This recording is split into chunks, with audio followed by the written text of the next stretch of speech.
Hello, everyone. We're live. Hello. Ready to start the show. We got a rundown set up.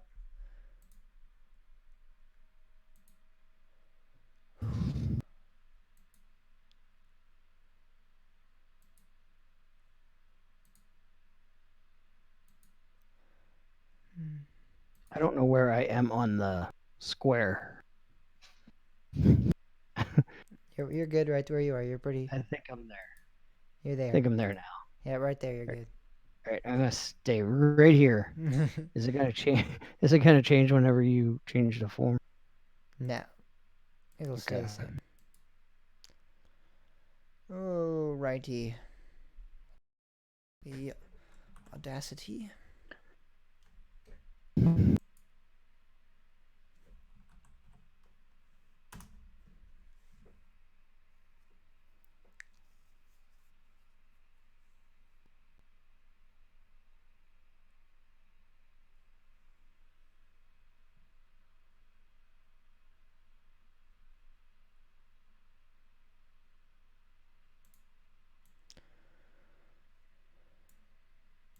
Oh, YouTube.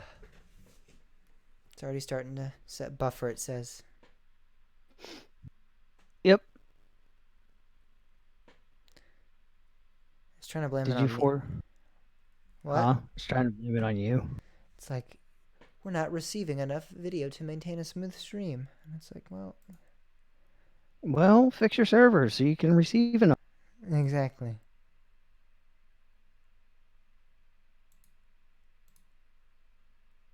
Did you force it to the backup server like you did last time? No, did I? No.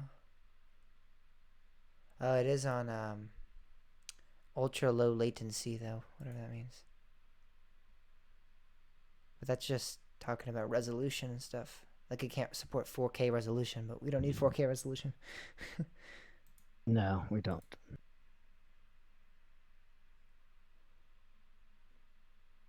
Well, I don't know. I don't know what it's do. Latency isn't speed. Latency is a delay.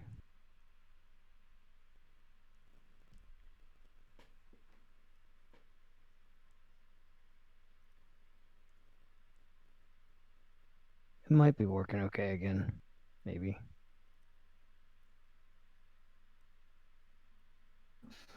Looks like it is.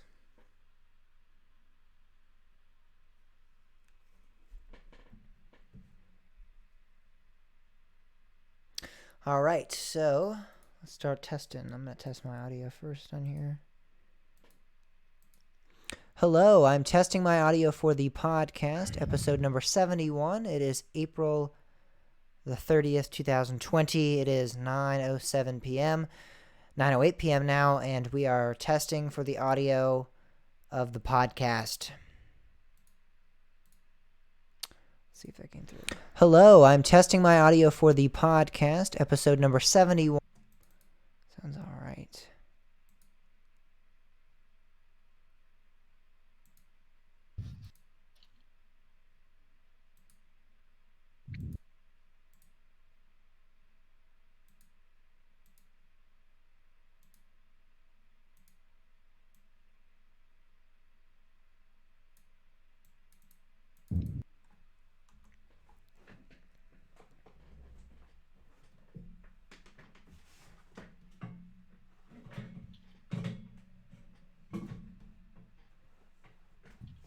All right.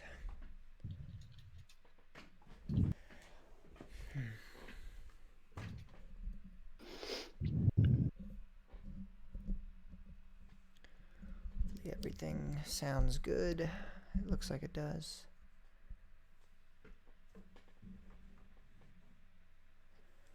All right. Let's do your audio now. Here in a sec. You ready? Let me know when you're ready. All right, go. This is a test of my audio.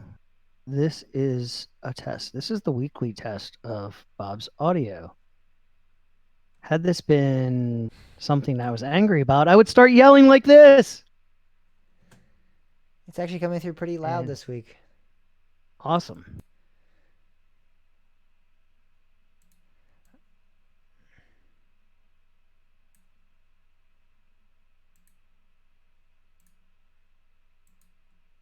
All right. This is a test of my audio. Alright, that looks all right. Get my audio recording.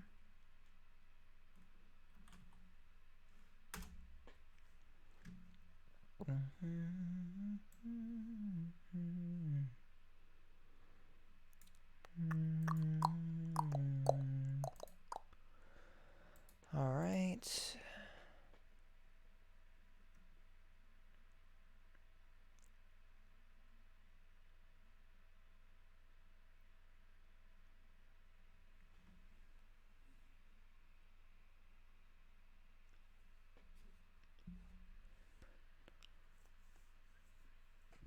Do you think we should do this after the break? Yeah, I think it's good there. It's not balanced very much, though. I mean, this is probably like 10, 15, 20. And then that's probably like, this is probably like 25, 30. I mean, it's probably like 45, 25. But I feel like if we do that, this would be like a whole, it would just be all news, this segment, this whole, you know? Yeah.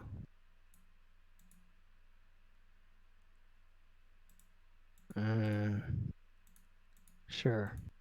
I don't know. I kind of feel like that's a natural spot for the break, though, after the news. I don't know. That's just me. It's up to you. I'm fairly indifferent. It's just a thought.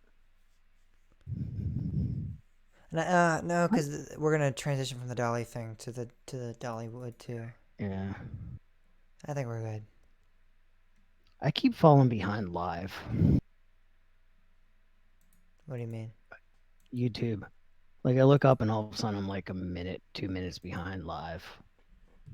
Because it keeps buffering. Because YouTube sucks. That's unfortunate.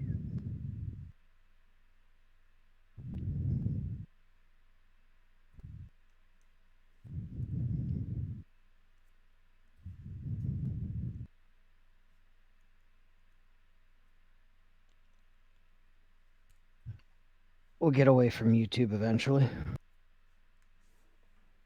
We'll say, screw you, Google.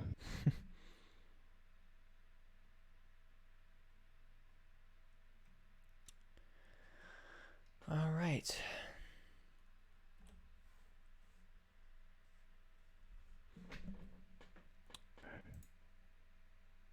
Screw you guys. I'm going home.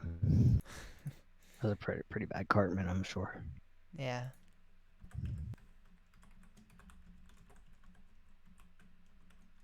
All right. Are we ready? What are you doing? Are you doing anything? You just clicking buttons, making it look like you're important. Yep. That's what I thought.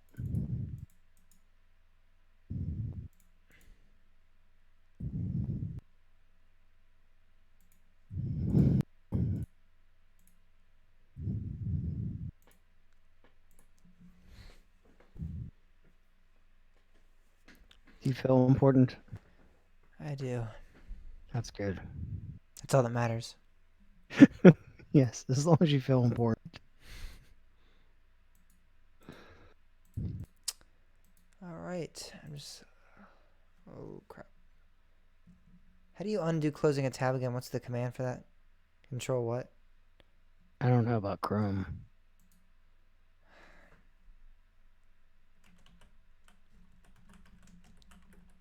Actually, I don't know. I know on Firefox you got under history and Control recently Shift closed T. tabs. All right, there it is. Hey James, it's Control Shift T.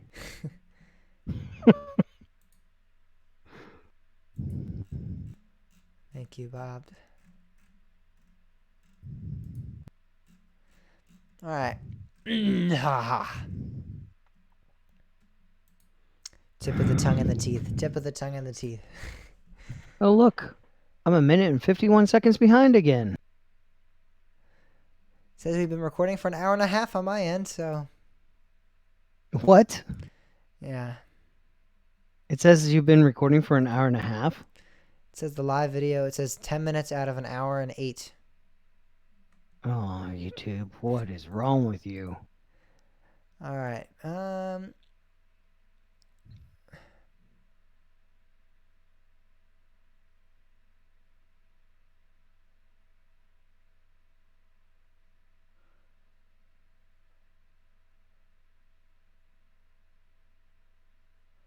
Wait, so is this thing right here? It says equipped amusement rides roller coaster in the description of the SeaWorld shipment. What? Huh? He said in this thing, he said, I came across an important genius which showed much more information. At first I'd kind of filtered out, ignored the extraneous letters and numbers after the equipped for amusement rides roller coaster in the description.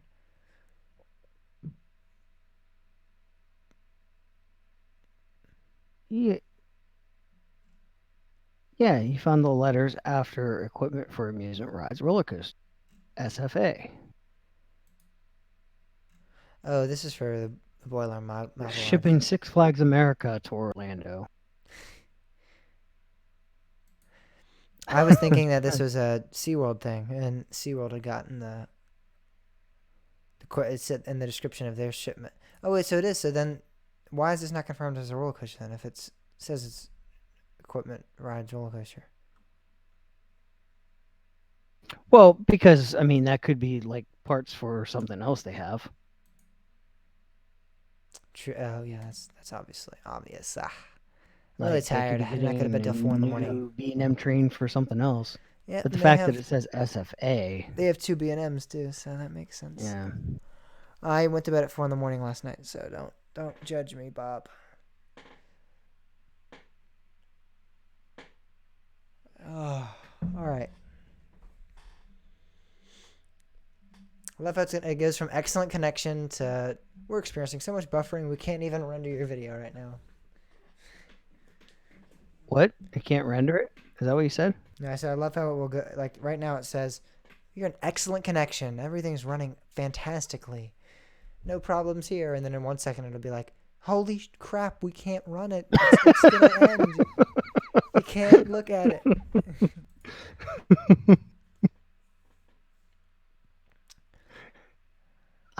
I keep falling behind, like way, way, way behind.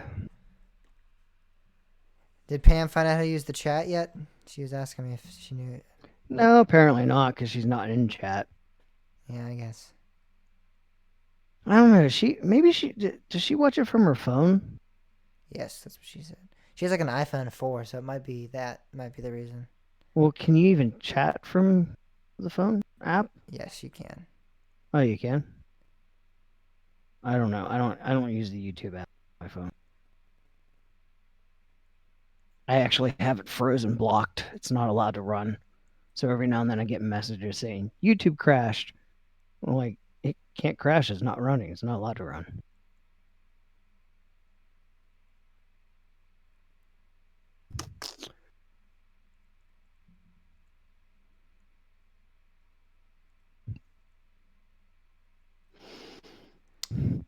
I use the chat on web. Yeah, I don't like YouTube. You can do live chat via. Yeah, I was talking to Austin. He said the only way he can access it is through the YouTube app. Yeah, you have to have the YouTube app. That's what I have. So. Yeah, but you can do it through the website too if you're on a desktop. Mm-hmm. That might be the problem. She might be trying to do it on her like through the website via her phone. Oh. Yeah, Pam, if you're listening to us, download the app. Or use listen to James. Desktop. I can't recommend doing so.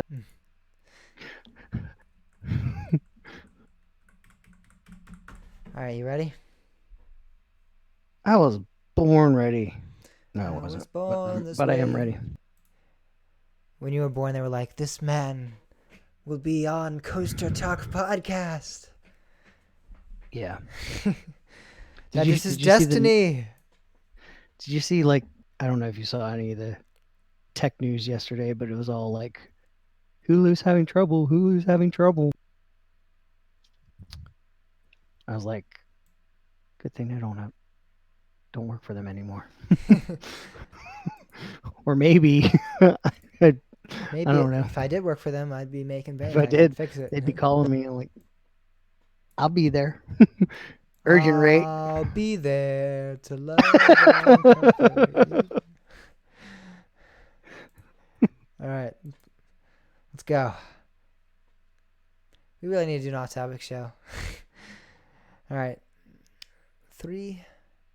I'm gonna bring up the live thing again. I guess that'll be after we do the normal introduction, though. All right, here we go.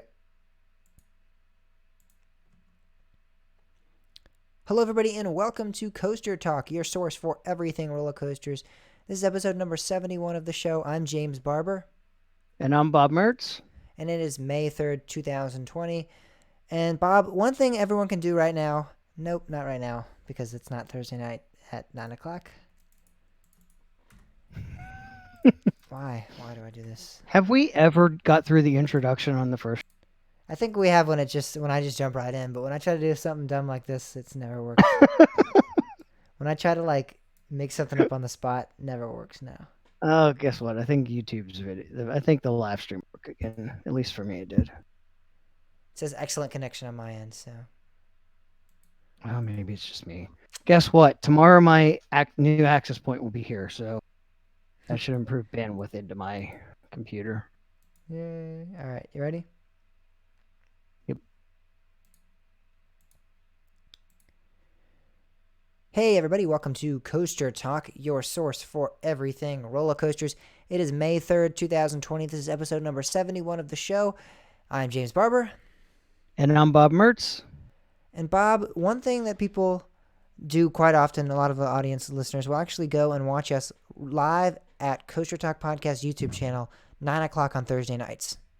Yes, when YouTube is willing. Yeah, when YouTube is working and functioning properly, 9 o'clock on Thursday nights, something that you can do, especially right now during this coronavirus mayhem craziness, is you can sit down and you can watch us record the show. You can watch us make many mistakes, many failures, and many attempts to record different segments and different parts of the show, and we'll even sometimes go off topic there, when we stop recording for a little bit. So it's a fun way to interact with us if you want to have some little escape from your normal day-to-day routine. Yeah, see, the problem with you advertising this is people out there will now know that we're not perfect. We don't get this all in one take, yes. I know the no, post-production. Absolutely not. The post-production makes it sound so great and so glossy smooth, but it is not. It is not. It is not. It's far from it, my friends. It's far from it. It's got a rattle. Yeah. It has a bit of a rattle. A bit. You've been on the B&M coasters. It's just a little bit more significant than that. All right, so let's jump right into some news that we have this week. As many of us know, Chinese parks, most if not all, have reopened under some new guidance and restrictions and such as, staggered trains, 50% capacity. I believe some are opening in that way. The 6 feet apart in line, wearing masks, cleaning down trains of that sort. So now we're looking at the United States and saying, obviously this is all theoretical because none of this is confirmed. We have no opening dates or anything like that. But what could a U.S. reopening look like? What will we see? Will we see similar things to China? Would it be more strict? Would it be less strict? What will we be seeing? And it's interesting because, again, with Chinese parks, I don't know how they could do it because I feel like Chinese parks, there's a lot more of them in those areas. If you know what I mean. The U.S. parks are very spread out throughout the country. I feel like China has a lot more condensed. There's a lot of different parks within major cities, and I feel like with the U.S. parks, it's gonna be a lot more problem with so many people trying to get into these parks. Yeah, I don't know. I don't know that the spacing has anything to do with it, really. I don't know. You threw something at me that I hadn't really thought about, like the difference between how sparse they are. I Yeah, don't know that really makes much of a difference, well, though. I know like in a lot of the major cities like Shanghai and places like that, they have 4 and 5 amusement parks located within that area. And that doesn't really happen here in the United States, other than if you're talking like Orlando. But here in Virginia, Kings Dominion, Busch Gardens are both hours apart from each other. Six Flags America is a couple hours apart. So I feel like it's going to be a lot more people trying to get to one amusement park than maybe a possibility of spreading it out. Because with the 50% capacity thing, which I think many parks are going to have to start off with, if this is the trend, if we follow the trend of what a lot of people are saying or what a lot of states are recommending, when we do get to this opening point, I feel like 50% is really going to be a problem with so many people trying to get in, because I mean it's going to be crazy. The opening days of these parks, it's going to be. I feel like it's going to kind of defeat the purpose of the 50% capacity. Yeah, I don't know. I see in the U.S. I really don't know which way this is going to go. Like we're going to have to do the 50%, but I really don't know if that's going to be a problem, if it's going to be a hindrance or not. I mean, see, we have this problem that we surround ourselves with enthusiasts that are all like, we're going to the parks as soon as they open, and like if we keep that mindset, like, oh yes, everybody's going to be there. But at the same time, I don't know that we're really going to see that rush of people. Yes, even if every enthusiast gets to a park, that's such a small percentage of that park population. And I think when you get into the general public, I think there's going to be a lot of people that either can't afford to go, they're afraid to go, they're just not used to leaving the house yet, and that's not the first thing they want to do. Um, so I don't know. I kind of have a feeling that we're going to see a naturally reduced attendance. So the 50% thing, I don't really think is a problem for us. So But theoretically, in I that could be sense, completely wrong. 50% might be just that might be the amount of people that show up in general. You might not even have to do a 50% restriction. It might just be like, only 50% of the normal people are actually coming. Then the 50% of the people that are allowed to come into the park, that's the only people that are showing up really. I don't know if it'll be that big of a drastic. We don't know. Yeah, We can't tell that obviously based on anything statistically or anything like that. So we'd have to wait and see for that.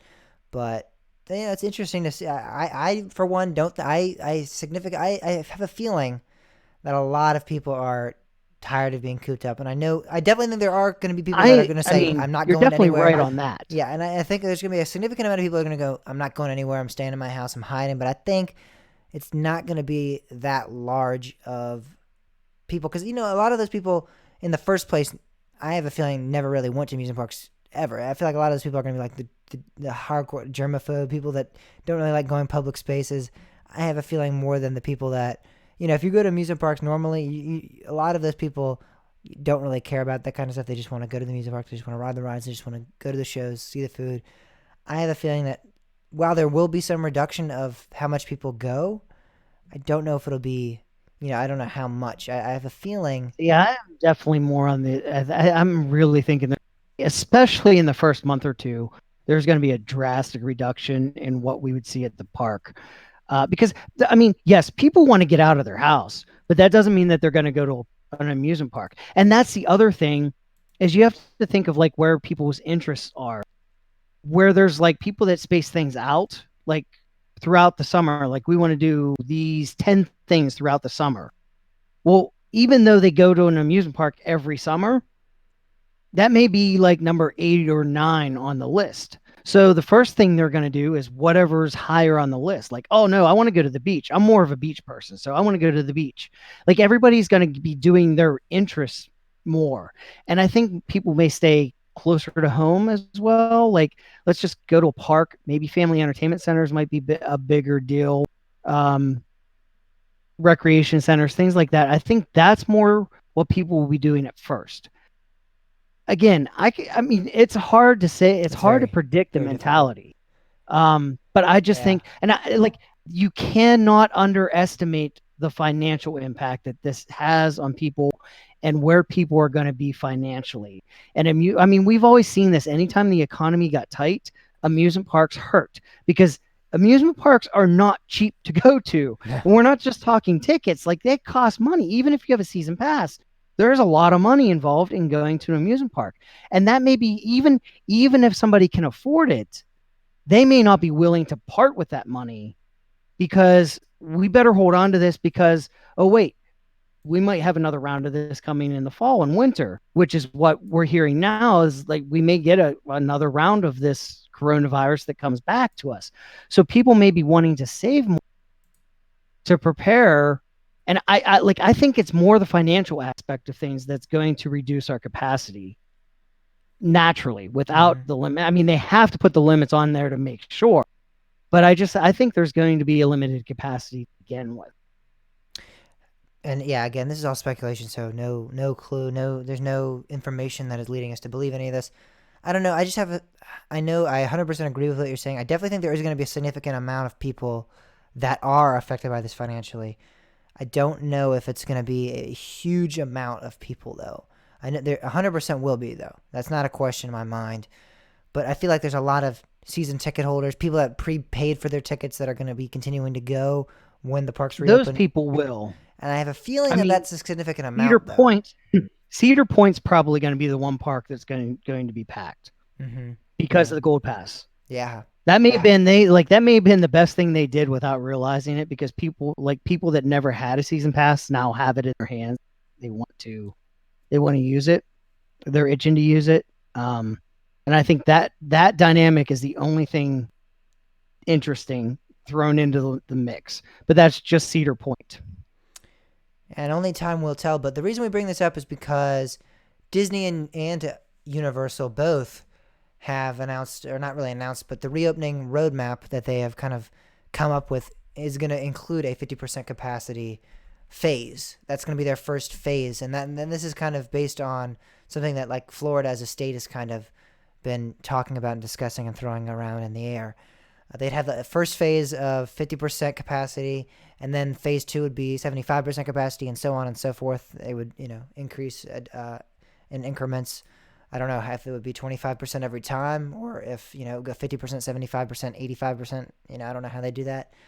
And also something that is interesting is that all workers over the age of 65 are strongly encouraged to stay at home. But I feel like that should almost be like a requirement. At this point, I don't know if it's... Yeah. I feel like it's a very liability thing if they don't say, hey, 65 year old. I feel like that's kind of a slippery slope if they don't require 65-year-old and older employees to stay at home. Yeah, but it's, at some point, that's where you kind of get into the laws that, do you then get hit with age discrimination? And, yes. They may be worried. That may be why they're saying we strongly advise you not to, but we're not going to say no because. And I think it's fair. We don't want those issues. I think it's fair to allow if they want to work, let them work, kind of thing. But I'm just surprised that hasn't been at least considered strict no 65 and older. Obviously hasn't been implemented. I would imagine they probably considered it, and then legal said, wait, better not. Yeah, maybe. But yeah, the 50%. I think this is the first thing that parks are going to have to do. I mean, you have just such a huge amount. If you just took the amount of employees that are in a major theme park, that's a lot of people. And you add the guests in, and that's just, you can spread things very, very, very rapidly. And that's that's the other thing that I was saying this in Austin, the chat, about people driving out of their way to go to the parks. That's something that I think that would be a very good thing to put as a requirement as for instance, King's Dominion will open to Virginia residents only. That way we don't, spread the virus around the nation just by people traveling to parks. For me, I don't want to see that type of regulation, but I do want to see that type of regulation. It's kind of a mix because, I really wanted to go to the parks with my niece and nephew, but they're in Pennsylvania. So a restriction like that would really limit me on that. And Bob, the ironic thing for you is that 10 minutes up the road is Six Flags America or 25 or 30 or whatever, but further up the road, it's 40, but yes. Okay, close enough for you. It is the closest amusement park to me, and I would not Yeah, go. You're just as in you're not a Maryland. Maryland resident. You're a Virginia resident that lives on the border of Virginia and Maryland, so you would not be able to go to the closest amusement park to you. That would be very ironic in a sense. Yeah, that's it. Yeah, it's kind of that's where you might kind of. I mean, especially for like Six Flags region, because I mean, really, yeah, I live in Virginia, but I live in Metro DC, so they might kind of do something like that for Six Flags Yeah, America. maybe if you live Um, within 3 hours of the park or something like that. yeah, something I mean, they'd have to figure out some way of doing it and Because figuring it out, like with Six probably Flags by zip America, code maybe. Six Flags America isn't even like they consider themselves Washington D.C. area. I know they're Well, I in. mean, they're right off the Beltway, Yeah, so so I know I they're mean, considered Upper they're Marable, whatever Maryland area, yeah.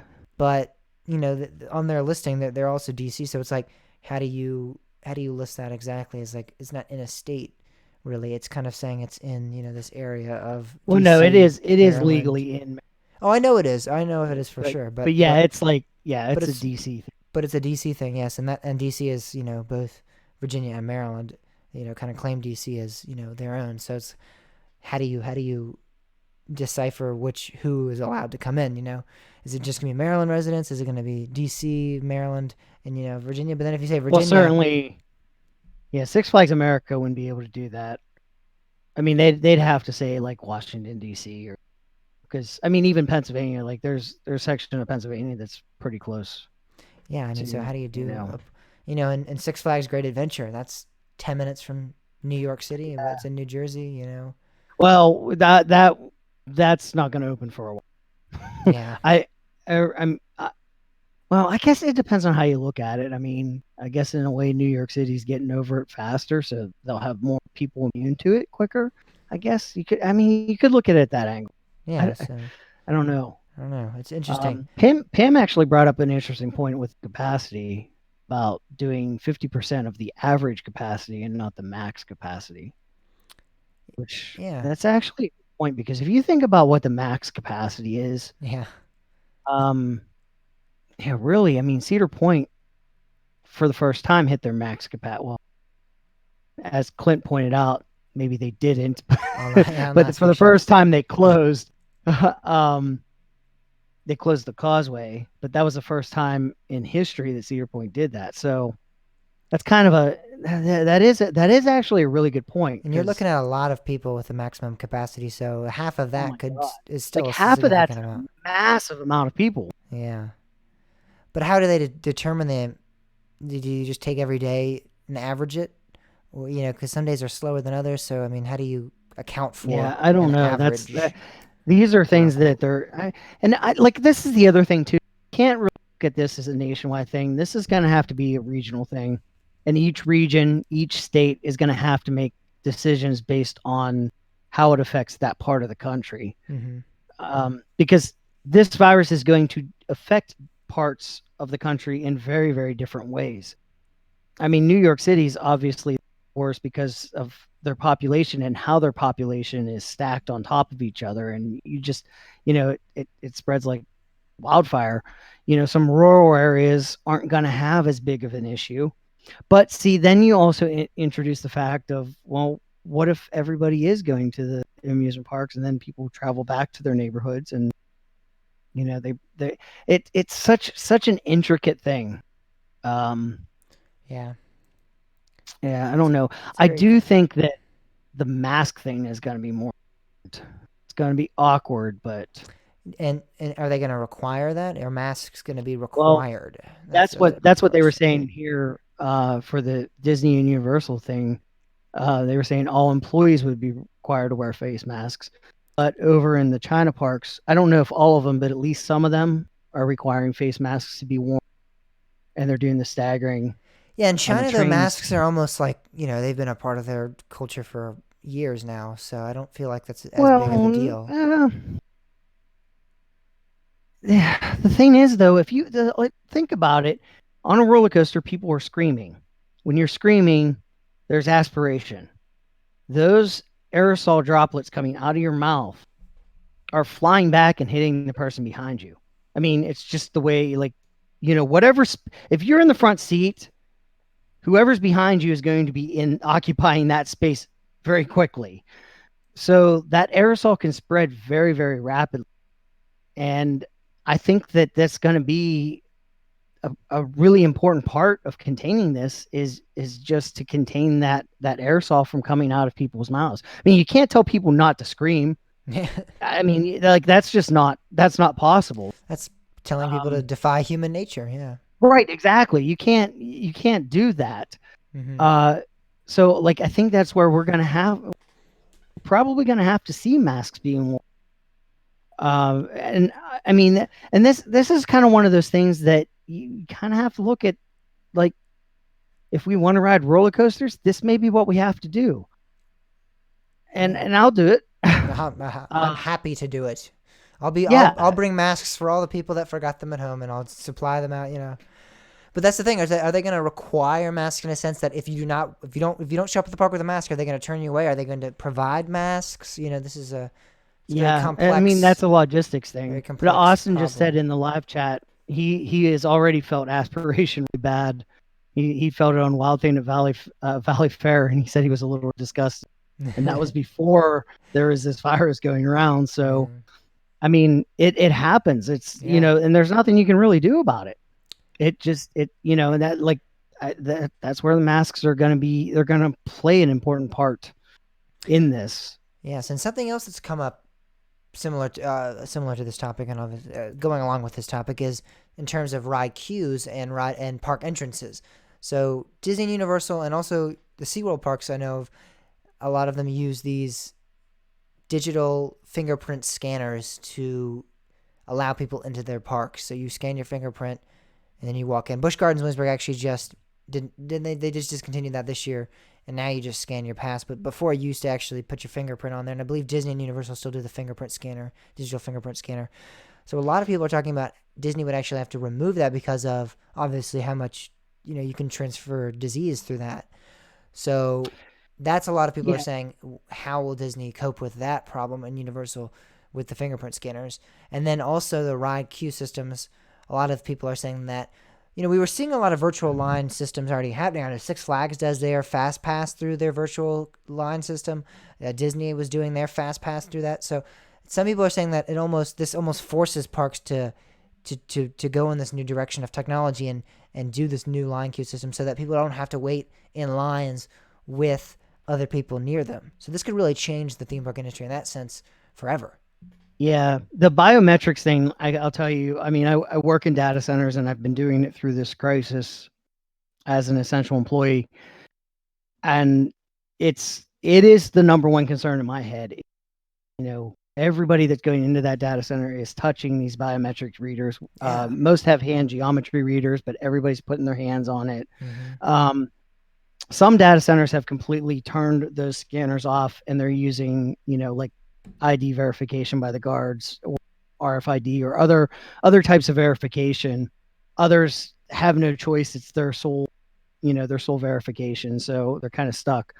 But I mean, I'm talking about buildings that are high security, and, there's government agencies in these buildings, and, Fortune 500 companies.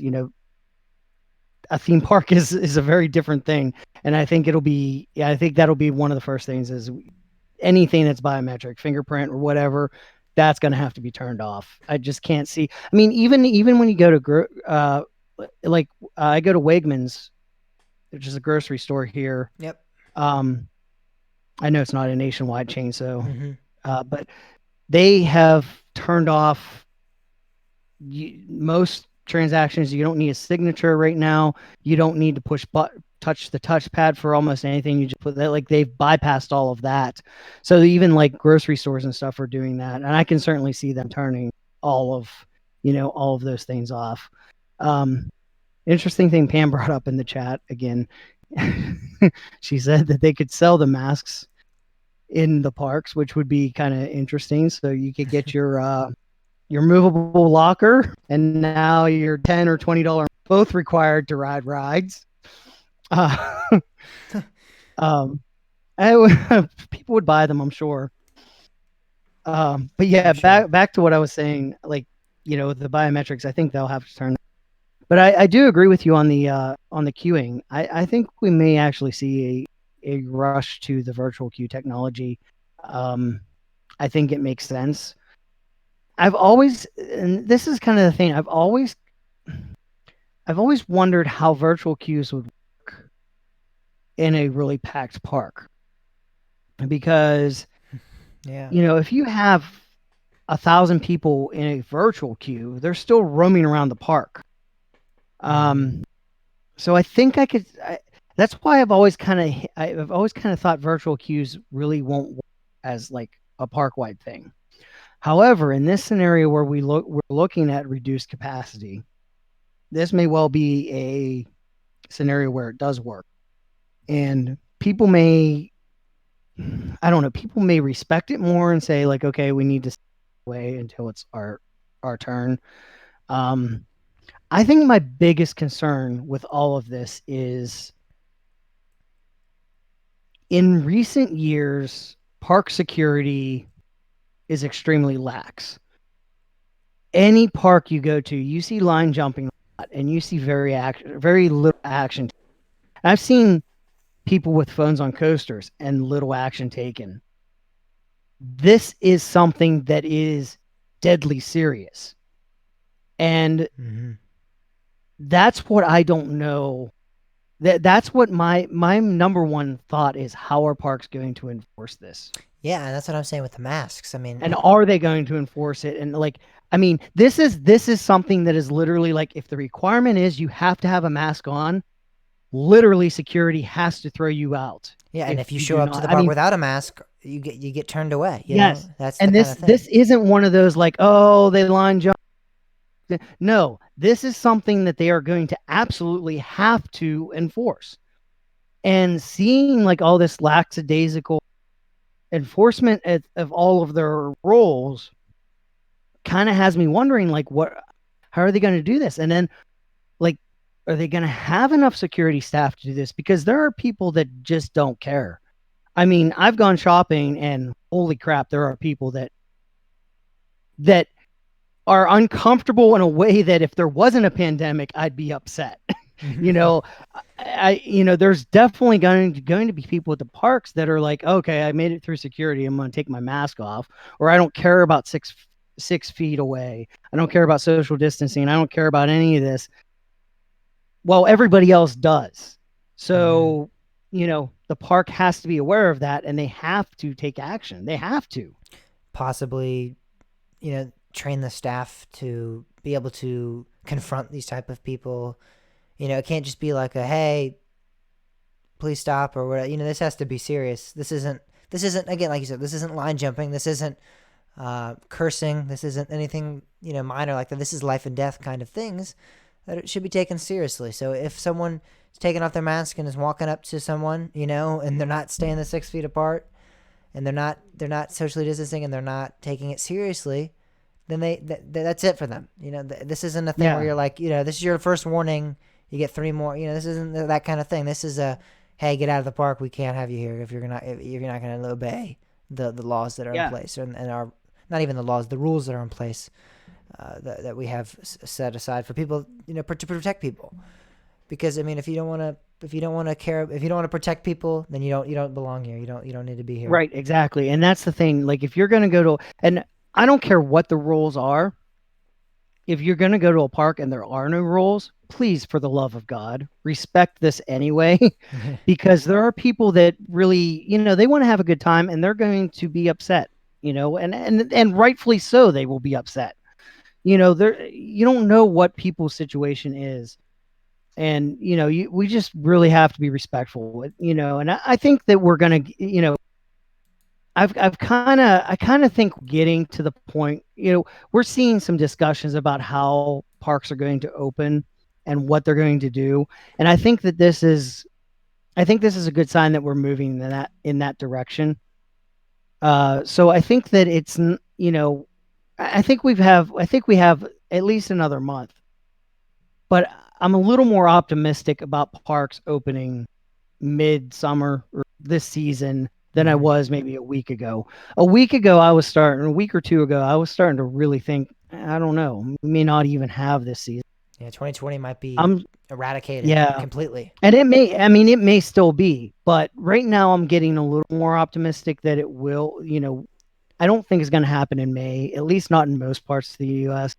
But I think in June and July, I think we'll start seeing the majority of parks open with restrictions Mhm. and important restrictions. And it may be very hard for people to go to parks. That's the other thing that I'm kind of curious is if we do hit this point where people are rushing to go to the parks, Yeah. how are they going to control the capacity and avoid tons of people traveling to a park Showing and up. not Yeah. not being able to enter? Uh, that's something else that I've been and but that's another one of those things that I think that you can help control by saying we're only open for in-state visitors or things like that. I think would drastically help that. Yeah, or maybe you just have to say, "Hey, when you show up here, you're accepting the risk that you might be turned down." You know, you have to Yeah. have that little asterisk disclaimer. We might not be open when we get here. When you get here, and that's going to be a thing. Is that a lot of times parks, in the past, enthusiasts have gone to parks, and it's been almost like there's no one here. 30 minutes before the park opens. It might be now that enthusiasts are going to have to be fighting the general public to get into the park this early. A lot of times it was just enthusiasts that would show up early to parks because the general public are like, we'll just go in later. We'll go in at 12. We'll go in at 1. We'll go in at 2. We don't care. We'll show up later. We don't need to be at the park all day. But now the tables might have completely turned where there's going to be long lines to get in the park in the morning. That doesn't normally Yeah, happen. that's true. So I'm going to be interested to see. This is a very interesting story. Something that did come up and that I just wanted to give a little thing is that actually a smaller amusement park, the Island in Pigeon Forge, reopened all of their attractions, and they also reopened their restaurants with 50% capacity. So there's a little bit of hope there. I think if we can see these small parks, I think we're going to start seeing smaller and smaller parks open up, and then I think slowly it'll trickle down to the parks that Disney, Universal, SeaWorld, Cedar Fair start to, consider that. And again, this could be months. This is happening May 1st, I believe. Pigeon Forge, the island is reopening. So, like in a day now. Or actually, if you're listening to this podcast, we record on Thursday nights again, 9 o'clock. So, it's April 30th for us right now, but the podcast is not being dropped until May 3rd. So, it's actually already reopened by the time you guys are listening to this. So, that's somewhat good news. I think that kind of shows that there's a possibility of other parks reopening, and I think we're going to start seeing that, which is a little bit of hopeful for the enthusiasts out there that are want to say, hey, maybe you travel down there and you ride the Ferris wheel, you get your attraction kick. I think the key factor there is it's more well, I mean it's more of a shopping area. I think there's a lot more shopping there than there are rides. Mm-hmm. Um, but yeah, I don't know. It is kind of a large area. Well, and I think I don't know. It's gonna be interesting. if anything, it is definitely just a little bit of a hope. It's obviously not on the scale of anything. There's not any roller coasters or anything like that, but there are a couple of flat rides and there's the Ferris wheel and everything like that. So it kind of goes to show that there is definitely a chance of a normal season starting back up somewhat soon, relatively soon. Yeah, I Um, think the important thing is going to be it's going to we're going to have to see what happens when these like Georgia is trying to open stuff up, and in a week or two we might start seeing if our ramifications that happen there, and I think that's going to be a good sign of where we might go. I'm a little worried about the Georgia situation, but it potentially if Georgia starts opening up and there's no issues, then that could be a good sign that we might be okay. Um, I don't know. It'll be interesting. We're gonna have to see how the next couple weeks go and and when that happens, and see I'll what be happens. I'll be I'll be heading down to Six Flags over Georgia. All right. Not me. Uh, Not I'm a little bit more for risky. a little while. I'm a little bit more risky here. Um, yeah, so it's going to be an interesting situation that plays out here. It has been for a while, but it's really May, July, and June. I think are the two biggest months, and I've said that since March when this was announced that parks were not going to be reopening till May, and July, and June, excuse me. So these next couple months are really going to be huge for not only the theme park industry, especially the theme park industry in pertains to this podcast, but in terms of the economy in general, it's really going to show us where we're going to be heading for the next Yeah, I for think the we're future of definitely the United States. entering the point where people are seriously going to be looking at the path forward for reopening. Yes. Not that the pandemic is done. We still have to be concerned about it, but I think we're getting to a point where we need to look at. Yeah, I think people are starting to look at that. Governments are starting to look at that. I think even to an extent, healthcare is looking at how do we do that. And I think we need to follow the lead of healthcare, because if there's areas that the hospitals aren't overrun, then we certainly have some leeway. That's always the biggest concern, is if your hospitals are inundated, we need to stay home and not spread this. So if we follow that lead, let's watch the load of the hospitals across the nation. Let's you know let's see what plays out in the next few weeks, and I think we might start seeing some smaller areas, or like smaller parks, family entertainment centers. We might start seeing them open in June. um I think it's a plausible thing. Yes. So now let's kind of move on. It's kind of it's still kind of relative to what we're talking about, but moving on from the what we could see with parks reopening, let's talk about SeaWorld Entertainment and how they've been handling the COVID-19 crisis. They are actually asking for a loan from a federal program meant to help business retain workers during this pandemic-related shutdown. But many people are saying that they don't deserve it because they just laid off 95% of their employees. Yeah, this irritates me. I'm Yeah, like, yeah, yeah. out of this whole COVID thing, SeaWorld is the chain that is upsetting me the most.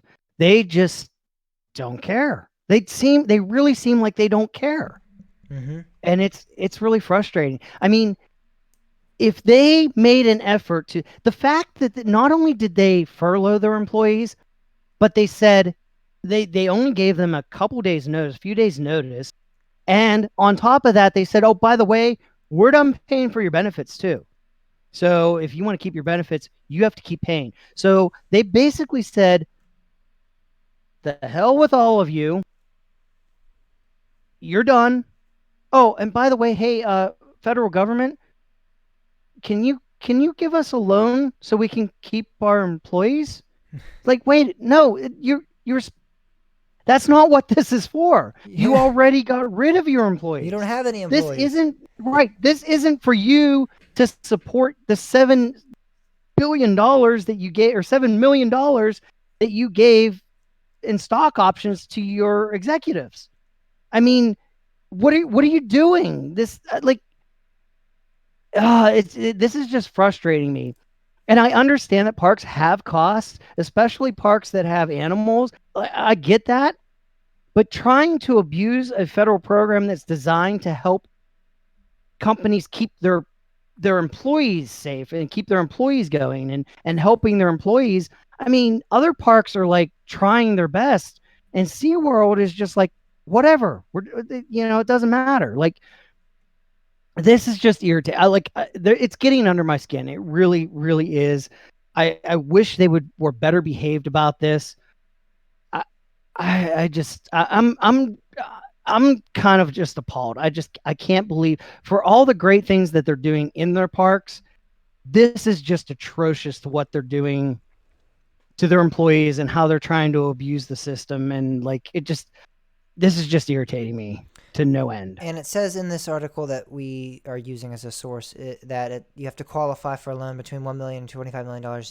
You have to have no more than 10,000 workers or 2.5 billion in annual revenue, which SeaWorld had a revenue of 1.4 billion in revenue last year, but it had 4,000 full-time and 11,000 part-time workers.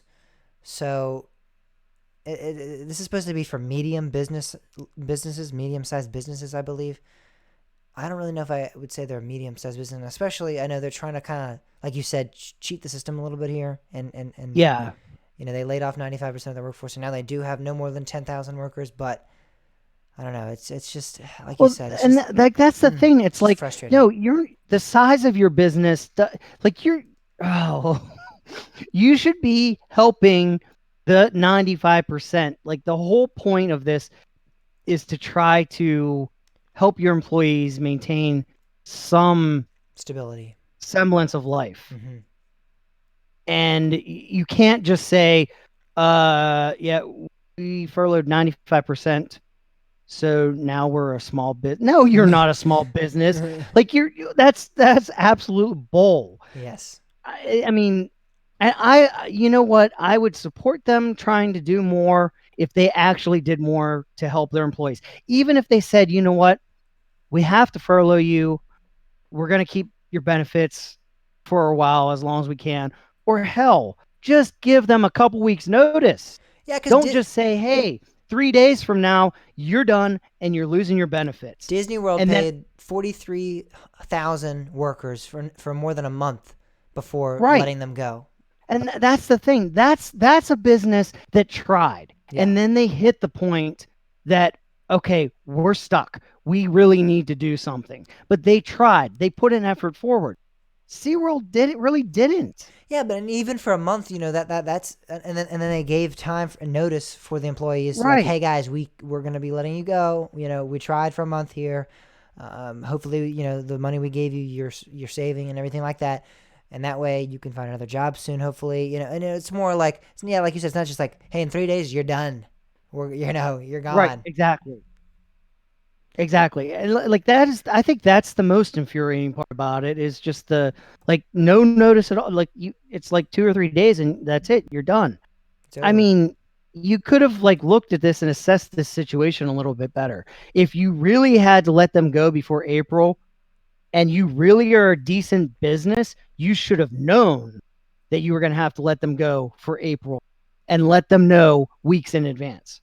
I mean, this and that's the other it's kind of like this sign of like they don't know what's going on. Like it's almost like oh wait, our bank account's overdrawn. Now we have to like no, you shouldn't. You should, as a business that large, you should know this stuff far in advance.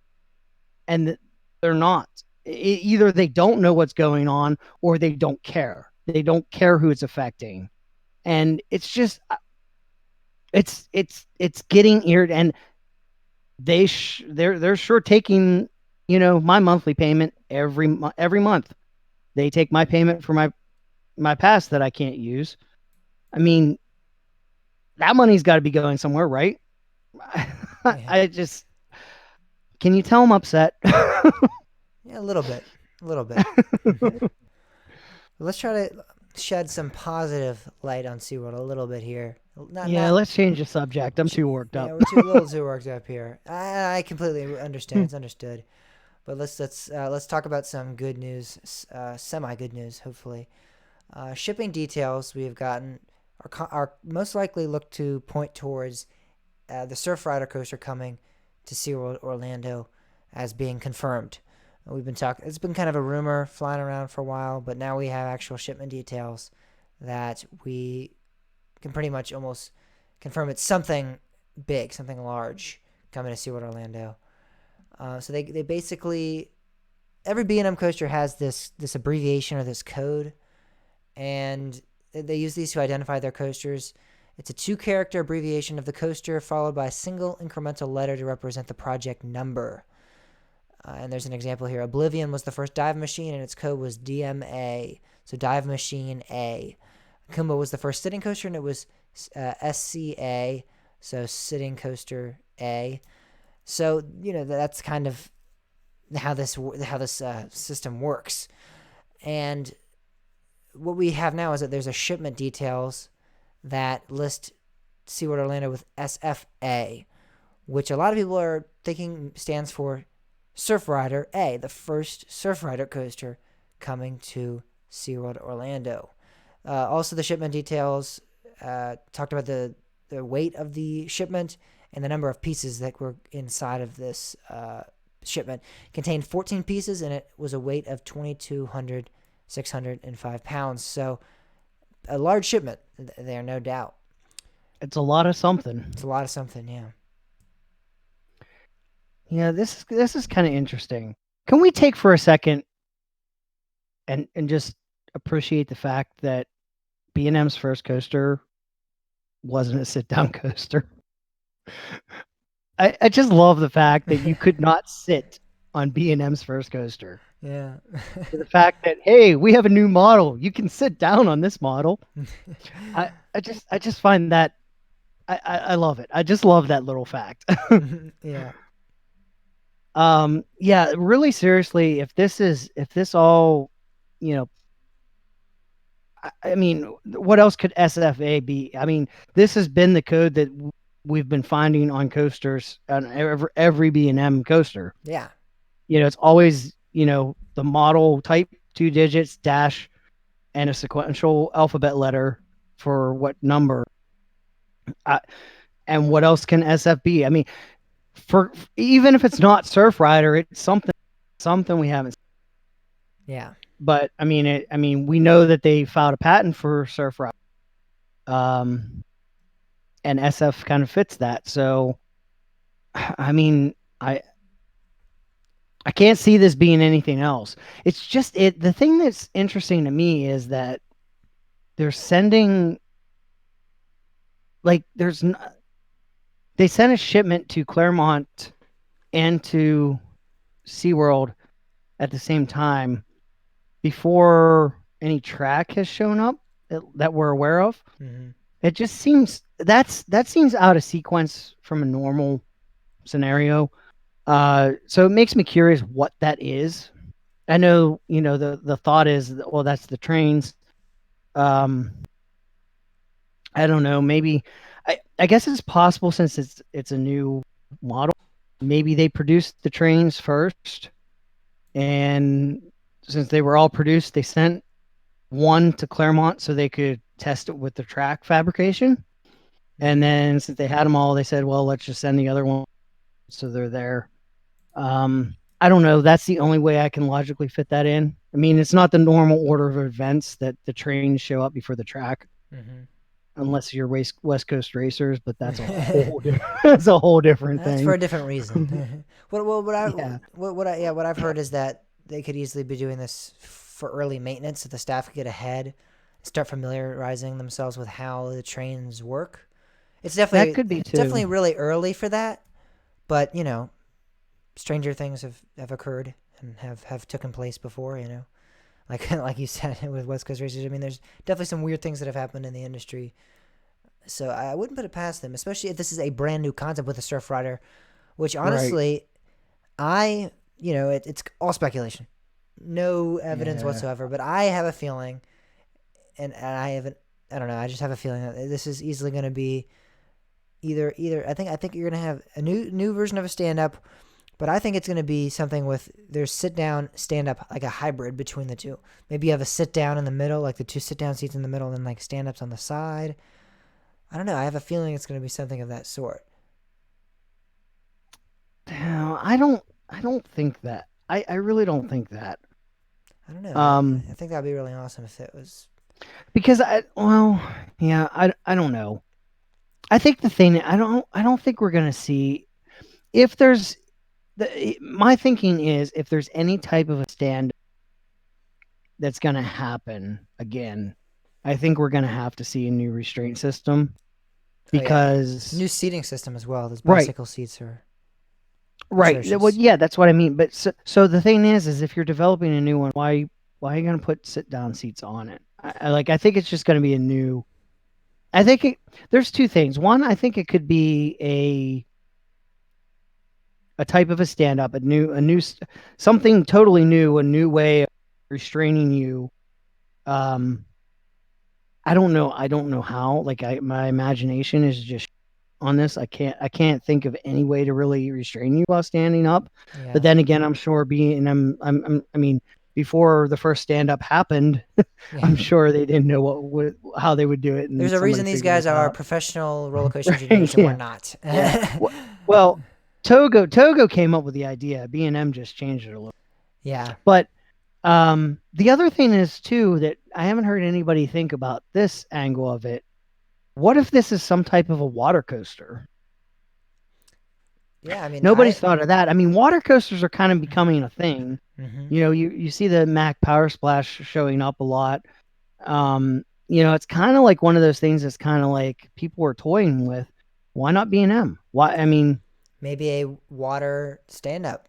I mean, that would make sense in terms of being a surf rider. You could in the surfing position, and then a splashdown element. You're actually riding waves. yeah, but I mean, it could just be a sit-down coaster. And Yeah, no, just it be definitely could be, but I'm saying it would be yeah, it's very. hard to It's just see. interesting I to mean, think about what this could. Because yeah, obviously, there's no indication of what it actually is. But I mean, I think that would, in terms of what the name is, I think that would easily be the most fitting ride experience to call it a surf rider. Would be you standing up while you do a splashdown, because that would be like you're actually surfing. I mean, it'd be pretty awesome. I personally, I really think this is just a new style coaster. Um, I don't know what the difference will be, Yeah, but we'll find out. we It shall looks see. like we may find out soon. Find out pretty soon. Yeah. So SeaWorld Orlando is looking great. I know for a long time the rumor was a wing coaster, but it looks like that has been altered, or it probably was never actually a wing coaster, but that was the rumor for a long time. It looks like the actual ride we're going to be this brand new concept, which is awesome. I think it's equally, if not more, exciting than another wing coaster. Oh Um, yeah, well, I mean, it's since I first heard about the Surf Rider, like I really want to know what this thing yeah, I'm more curious about what it actually is than than the actual experience I or guess anything it's like Surf that. Coaster. What are they? Is it Surf Rider or Surf Coaster? It's I Surf don't know. Rider, I Is believe. it? Yes, it's Surf Rider. No, there's a reference here for Surf Coaster. I, Maybe it I've is Surf seen Coaster. I've seen Surf Rider, so I'm not 100% sure, but regardless, The Surf whatever from this yeah B&M. whatever it's called, surf something or another. You get the general idea. um, yeah. So moving Oh, on to Surf Coaster. It is Surf Coaster. it is that is the That's the trademark. trademark is Surf Coaster. All right, so Surf Coaster. All right. So that being said, then again, I still think the name fits well for what I was thinking. I think it fits even more now. Yeah. A coaster that you're surfing on. All right, so Kennywood, Hershey Park, and Herschend have all announced that they're extending their passes to the mid 2021 season. So all of you out there that have any season passes with any of those chains, you should be thrilled. No pun intended, or pun intended. Actually, this is a theme park podcast, so you guys should be excited because this is great news for all of you. You're going to be continuing to go to, regardless of whether the parks reopen 2020, which, like we said earlier, we in our beliefs think that they most likely are. But even if they don't, you're going to get at least half of 2021. And I would assume if the parks don't reopen in 2020, that they would announce later on that we're extending the passes all through 2021. I do want to mention, I do recall seeing something on Kennywood that said it only applied to passes purchased before April something. Oh, okay. So this is not like the Cedar Fair deal here. Yeah, with Kennywood, you may not be able to purchase your pass now. I don't know that 100% to be true, but check into that first. And I don't know about the either. I know Cedar Fair specifically said it was for everybody to purchase the passes even after that date. But I do recall, at least in Kennywood's case, seeing something about only applying to passes purchased before April something. And I do have a feeling, though, if Kennywood does not reopen for 2020, though, that we would see them probably say even, people that bought their passes after that, you can still come in 2021. I can't imagine them saying, yeah. It's kind of it seems Kennywood's Parkways as a whole seems kind of weird with season passes, but it seems weird to me to exclude that because, I mean, I read that, and the reason why this stands out to me, I read that and I said, oh, maybe I should go buy a Kennywood pass, and I saw that and I went, nah, never mind. So, like, because I don't know what's going to happen. But if you give me that reassurance that, oh, I'll be good, through that, I'll buy a pass and help you out. Yeah, it's interesting to see if maybe they could be easily losing revenue by not doing that. Yeah, exactly. And I think that's one of Cedar Fair's brilliance in what they did is they've basically said to people that were thinking about getting a pass, hey, go ahead and buy your pass. It's safe. It's It's safe for guaranteed. you to You do have a that. Right, guarantee. exactly. Yeah. Exactly. And I think it's kind of, it's just kind of weird to still restrict people from buying passes. And I'm obviously they're not restricting them from buying them. I'm not going to go. It's like I'm not going to go buy a pass right now for 2020 when I know people that bought it before me are actually good in 2021, but I won't be. Yeah.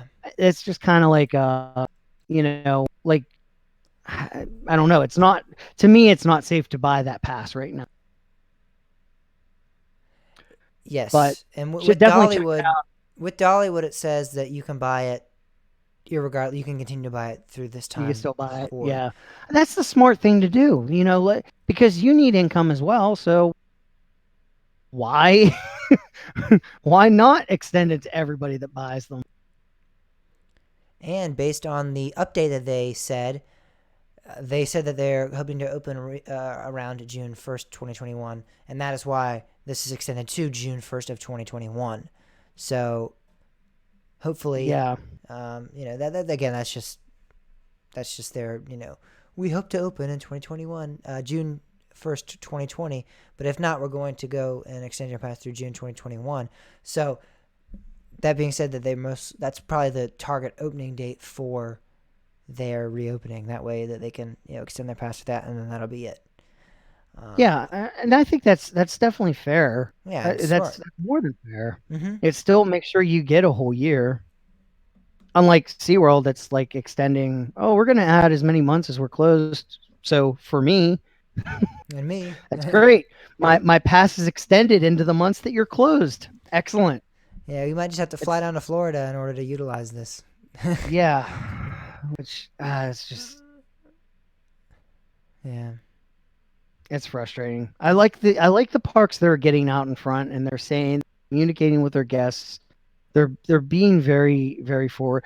Dolly Parton specifically has done. She's put some really great video messages out, and like I think that other parks could look to her as an example of what to say and how to engage your guests and keep your guests feeling. Yeah, and keeping your guests feeling like they're updated.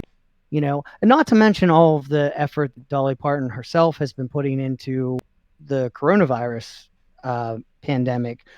She pledged $1 million to the coronavirus vaccine, and there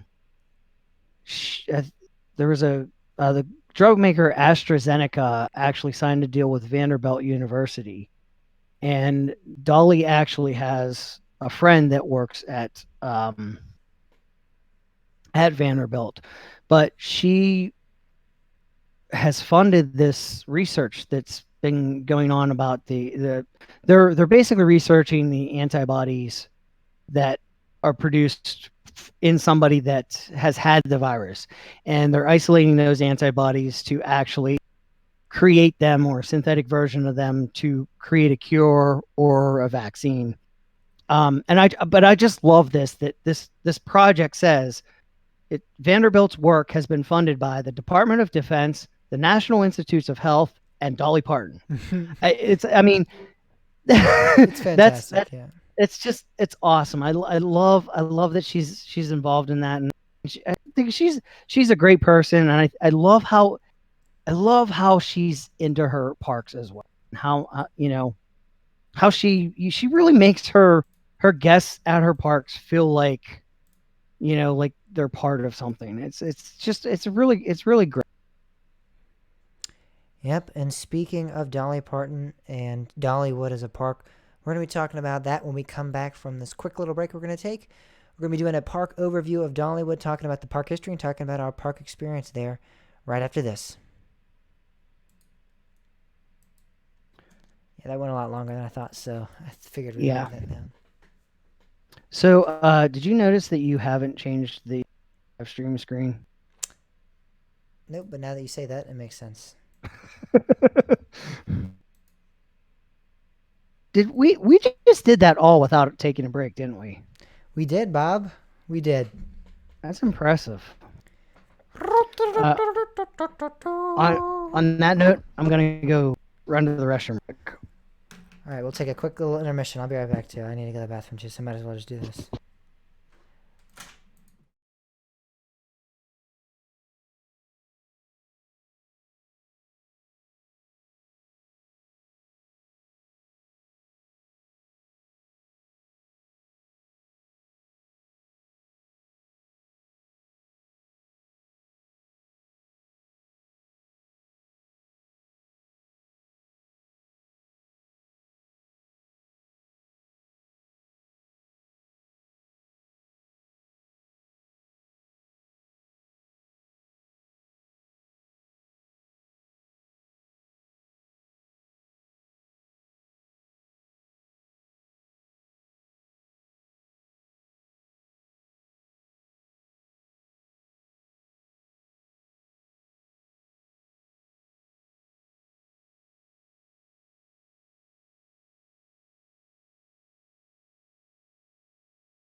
Alrighty, guys, I'm back. I just didn't want to leave you guys there with a blank screen with just nothing there. So now I'm back. I can fill the void of Bob until he gets back. I do have a quick question for anyone on the live stream. I was wondering, I'm considering posting, I have a lot of video content that I never posted like a long time ago when I used to do, random videos at parks, vlogs. I have a tour of Busch Gardens Williamsburg where I did like a coaster tour. I was wondering if you guys would find that interesting if I actually posted that on the YouTube channel now. It's from like 2018, 2019. They're older videos, but they're still pretty good quality videos. So I was just wondering if the live stream audience, anyone out there that would be interested in maybe seeing a video like that pop up here and there. Or if you just want me to do reviews, or if you just want me to do whatever, or do some more countdowns with Bob and stuff like that. But would you like a couple of those type of videos thrown in there? Because I have some that I could edit real quick and throw up on the YouTube channel that are pretty interesting things. But just let me know. Let me know if you guys think that's interesting.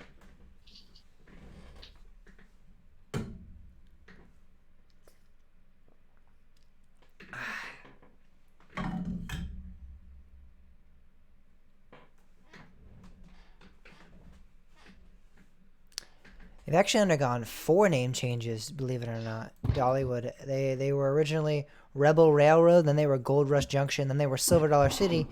Now they're Dollywood. So 4 names, actually.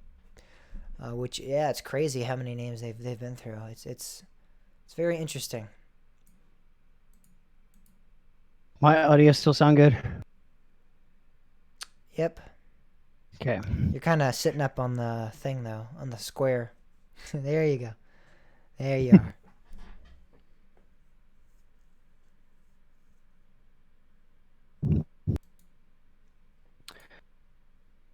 Is it? So I guess the stream's working okay for everybody because for me it sucks. Everyone seems to be okay. Okay, excellent. Let's talk about Dollywood. Talk about it. Talk about it. Talk about it. Talk about it. What were you talking about? What was I talking about? Yeah. What do you mean? I don't know. Austin was saying something about them going unseen. Oh, I was just talking about videos that I have a lot of videos that I never published. Videos of me at the parks and stuff like that. And I was wondering Gotcha. if they'd want to see those. There's some of them are 2018, 2019, 2017 old videos.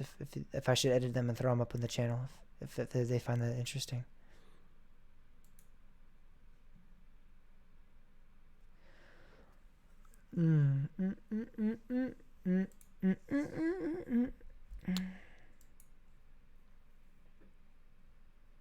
best new coaster of the year posted in 2020 is still Vengeance. No. First ride on Finnegan's Flyer 28. Well, wait, that was just last year, wasn't it? Yeah. But at this point, it would be like irrelevant. I don't know. It still feels like 2019 though. Yeah, I mean, it kind of is. Not for you. You Yeah. rode stuff. Shut Yeah, up. not for me. You cheated.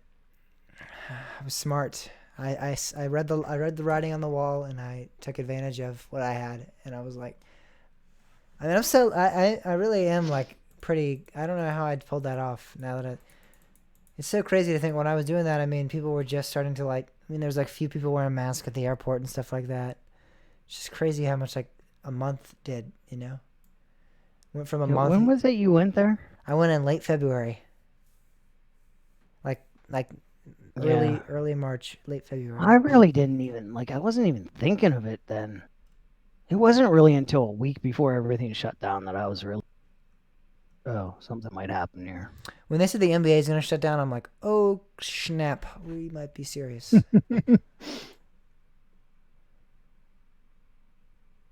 right, you ready to talk about Dollywood? Sure. Dollywood. They have a theme. Working 9 to 5. I love how one of the most frequently asked questions I get when I talk about a park is, this is probably how I should start off the show, how I should start this back up, is if Dolly was named after Dolly Parton, is Kennywood named after Kenny Rogers? No, oh my God. I've gotten that so many times. You don't understand. People, oh, it's ridiculous. Yeah, I think I should start. That's how we should start the segment off. I mean, it's like there's not there's a lot of people named Kenny. There's not that many people named Dolly. Yeah, I feel like Kenny is. I'm not saying there's not others, but Kenny is a pretty common name. You think that'd be a good way to start off, almost? Yeah. All right. I mean, that works. Then I make fun of. Yeah. All right, you ready? Sure. One of the most common questions I get when I wear a Kennywood shirt or Kennywood hat is if Dollywood is named after Dolly Parton, therefore Kennywood must be named after Kenny Rogers, right? No. As somebody who grew up in Pittsburgh, no. No, it's not the case. Yeah, I know. I get that so many times. I'll wear my Kennywood fanatic shirt or the Kennywood shirt I have with all the Kennywood coasters, and people are like, "So is that Kenny Rogers Park?" And I'm like, "Nope, not close, not even right, not even on the right track there." I'm not actually sure. We just did Kennywood a couple weeks ago on the show. I'm not actually 100% sure where that name came from, but I know obviously it's not from Kenny Rogers. It's a pretty common name. I feel like Kennywood. Kenny. There's a lot of Kennys out there. Kenny Rogers is just one of the many. Like you stated before we started this, Dolly is a pretty uncommon name. Not a lot. I know zero zip nada people named Dolly other than Dolly Parton herself that I can think of off the top of my head. But today we're talking about Dollywood as the park that we're gonna highlight and discuss here on the show today. Very excited because this is one of my favorite theme parks. It is beautiful. It has some great attractions, and we're talking about the park history real quick first. So it's actually undergone 4 different name changes, which is very uncommon for parks. A lot of times the park name that it originally gets sticks for the rest of its history, but Dollywood has changed 4 times. It originally started off as in 1961 as the Rebel Railroad, and this was just a general store, a blacksmith shop, and a steam train named the Klondike Katy. So these are the small attractions. However, it was touted as Tennessee's $1 million fun attraction and when it was renamed Gold Rush Junction in 1970. It became a very popular thing. The name changed. The experiments, however, was unaltered. Gold Rush Junction began to expand. Visitors still enjoyed 5-mile train ride into the foothills of the Smoky Mountain, which is actually still Dollywood to this day. They had mock Indian attacks and train robberies. And I don't know if that was 100% animatronics or if that was like actors so much coming out and doing like interactions with the train. Either way, that sounds pretty cool. I'm sure now we'd have some problems with race issues with Indian attacks and things like that. I can't imagine that now, but that for the time sounds pretty cool. New attractions, however, started popping up, including a wood shop, a sawmill, and a couple of cabins and campground were added in the future. In 1977, the park would undergo yet another name change, as well as a change in ownership. Jack and Pete Hershend of the Branson-based Hershend Enterprise purchased Gold Rush, and it would now be known as Silver Dollar City, Tennessee. Upon acquiring Gold Rush in 1977, the Hershend brothers contributed more than $1 million in improvements on the way of opening Silver Dollar City, Tennessee, and Pigeon Forge. In 1980, the park would broaden its appeal as it expanded beyond Craftsman's Valley and the train depot with the addition of several rides. Since 1986, Dolly Parton and the Hershend family enterprise have remained partners in Dollywood, Tennessee's most visited tourist attraction, and it is now one of the most attended theme parks worldwide, and it is now doubles its size as it now encompasses 150 acres. So a lot has changed at Dollywood. I mean, it went from, like we said, a small-scale attraction with a coal steam train and a couple of stores and shops to now being a 150-acre thrill ride destination. So a lot has changed, but I believe they still have a lot of the original attraction. They still have that steam train. They still have, like, I know when I was there, there's like a big tunnel that you go through that, has, I don't know exactly what, I didn't really remember exactly, but I didn't believe that was like the original mine or something like that was like used as a prop during the original theme park, Rebel Railroad there. So I'm not 100% sure, but I remember that had said like Silver Dollar City, Tennessee as well on the sign there as kind of a tribute to the older name. So lots changed, but the park is fantastic. So let's talk about the park experience now. Bob, I'm going to go first, and then I will let you fill your talking points as well. Sounds good. I think you have more experience. Yeah, I definitely do have more experience. I mean, I've been here. When I went there, I was there for a big Ace event, and I was there for 3 days, so I had a good time there. I know you went for a couple of days as well, though. Yeah, well, I was there for 2 days, but 1 day. So it was only 1 day at Dollywood. You went to Splash Country. Yeah, I did not do Splash Country. I 100% like doing water parks, but I normally do them when they're inside of the park. I don't like going, to another destination to do the water park. See, I'm the other way around. I'd rather go to a park that's standalone. I hate having to time with a water park. I'd rather just have a dedicated day. Yeah, I can't do a whole day at a water park, though. I like going there, cooling off, and then going back to the dry park. I can't spend that much time at a water park. But that being said, Dollywood is a fantastic park, and it does have a separate water park that is definitely a hit. I've heard some great things about it, so that's something you should check out on your own time. Bob will most likely talk about that some when he talks about Dollywood. I'm going to talk about my experience at Dollywood, though. I was there for 3 days for a full weekend, and I absolutely love this park. It's one of my favorites. It has some of the best theming. I'd easily compare this to Busch Gardens Williamsburg in terms of beauty and landscaping and theming. It's amazing. It's gorgeous. It's themed to, obviously there's the old Tennessee Smoky Mountain vibe to it. It's definitely geared in that direction. That's pretty much the whole theme of the whole area. They do have a 1950s section. They have an area with like wildlife and things like that. But the majority of the park's very like old-fashioned, early 1800s kind of feel to it with like log cabins and mine shafts and things like that. So that's the typical vibe you're going to get from this park. But again, they do have a little bit of other. I do like the area over by Lightning Rod with the 1950s stuff. That's really cool as well. And they also have that area with Dollywood's, where you can go in and see Dolly Parton's story, which I don't know if you did that, but that was really awesome. We actually did. Yeah, when it rained. That was so awesome. So they have this animatronic, not an animatronic. They have like this projection of Dolly that comes up and talks to you, and you go through her museum and see different things that she experienced in her life, and it's really awesome to learn about her as an artist and as a person. So that's definitely something to check out, I think, if you have the time. If you are spending a weekend at Dollywood, which I would highly recommend, because people don't realize this, but Pigeon Forge is almost like a mini, it's like a mini Las Vegas or Branson, Missouri. It is definitely almost like a city built around Dollywood. It's a tourist trap. It's a really, really cool tourist trap. Yeah, it is. And it's well worth the time to check it out because there's a lot of different cool things that you can encounter. They have, like we said earlier in this podcast, Pigeon Forge has the Island, which is another small amusement resort, which I did get to, which is pretty cool. They have a lot of different, putt, go-karts, things like that, which, that Many being said, different alpine coasters. Alpine coasters, yeah, 100%. That's something you definitely got to check out when you're in the area for the credits. But in terms of, putt and mini golf, that might be something you skip out on. You can just do around where you live. But they do have some cool like museums, and I know there's like a Titanic replica and a lot of cool things like that are really interesting and cool. So if you got the time, I would highly recommend checking out the area surrounding Dollywood. But talking about Dollywood itself, it's a great place, and I really liked the Dolly story. That was really cool. I really liked the park. It has some really awesome theming and a lot of great food. That's something I want to talk about. Is the food here is really great. Oh my god. Yeah, that is. Oh man, even as someone that is struggling. Well, I just actually lost a significant amount of weight.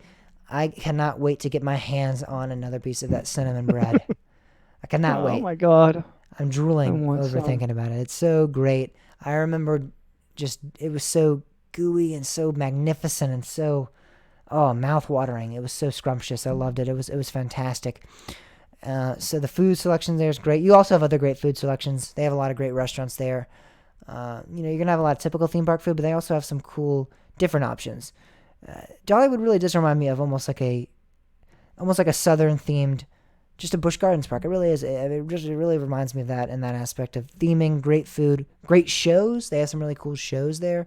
Great entertainment. I mean, obviously Dolly Parton runs this place, so if you don't have great entertainment, you got a problem there. I mean, there's a lot of great singers and dancers and live performances there that are fantastic. I saw a magician there that was really cool, and it wasn't just your normal magician. He was doing really cool tricks with bubbles, and he was balancing on tightrope, and it was a lot of cool things that not typical magician. It's not the pull the rabbit out of the hat kind of typical boring magician guy that just sits there and does card tricks and stuff like that. He was doing some really interesting and cool concepts that I had never really seen before, so that was really awesome. So Dollywood is really an experience, and even though I know I said 150 acres earlier, a lot of you might have gone, wow, really, it's only that big? It seems like it'd be a lot larger. I don't know about your experience, but Dollywood felt like a lot larger of a park than 150 acres. I mean, it felt, for me at least, like it could easily be the size of Busch Gardens or Kings Dominion, which are double the size of that. But for me, I 100% walking around there did never really realize that, hey, this is only half the acreage of Busch Gardens, Williamsburg, or Kings Dominion, or Cedar Point.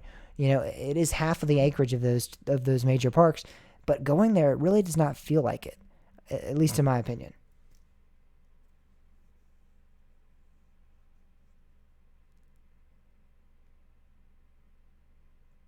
Bob has no response to that. You've been breaking up.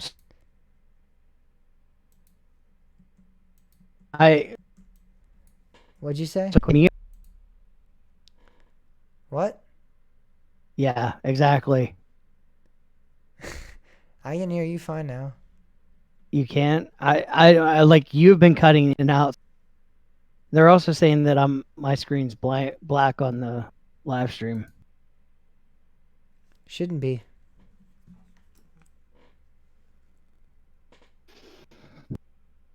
I was just saying what they said. They is wrong because I'm looking at it right now and it's not. Okay, maybe it just was for a while. I don't know. There were like whole seconds, like 2 or 3 seconds that your voice. You were black for a second there. You were black for a while. That's kind of weird. You should be back now, though. Maybe I am. I don't know. I can't see the live stream. Yeah, you're back now.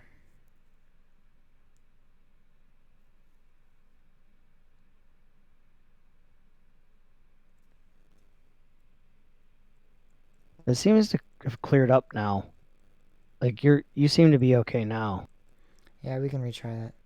But you hear what I was saying? I was talking about how Dollywood, even though it's only 150 acres, it feels like such a much larger park. Yeah. All right, so I just said, what do you think? And then I didn't really say that, but I kind of Okay. led you to a point that you could start talking. So you can just agree with me real Okay. quick, and then I'll continue talking, and then you can go to your experience too. Okay. All right, so ready, go. Yeah, it definitely feels like a much bigger than 150 acres. Yeah, for sure. I mean, it's just crazy because I mean, walking around, there's just so much to do. There's so many different things, attractions, cool, interesting experiences. There's a zip line. I don't know if you got to do that while you were there or if you considered it, No, I didn't. but that was I wanted to. well worth it. Well worth it. I've seen many different zip lines at different parks. I know there's one at Six Flags Fiesta Texas that I saw. None of them compare to the zip line I did at Dollywood because there's 5 different courses. So and I'll try to explain it the best I can in a short little summary here. You start off by Wild Eagle. You zip line across, and now you're on a mountain. You're on like the lower end of the mountain here. Then you zip line across, and it's almost like I believe it's across Fire Chaser Express and those rides. Then you zip line one more time across, and now you're going across Tennessee Tornado. Then you zip line across again, and then you're like on this little foothill, and then you zip line across back to Wild Eagle. And it is so cool to be over. I mean, you're over top Wild Eagle. I mean, you could if you had a camera of some sort, you could easily. I mean, it would be some really awesome, cool shots, and especially when you go over like Fire Chaser Express, you're like hundreds of feet up in the air. It is so cool. I mean, it is awesome. The one at Fiesta Texas, did like one little thing. It came down. That was all right. But I mean, I'm telling you, this is a really cool experience that I would highly recommend. So that's one of the things I would highly say that yes, it isn't a pay to do, but it is really cool. It is really awesome. And I'm kind of upset I didn't bring a GoPro now. Thinking about it, I should have brought one of my There's GoPro. I think people actually might have a problem with the zip line because apparently it's no longer there. It is not there Which anymore? is, yeah, that's what Pam said. And I don't remember. I remember, but I didn't remember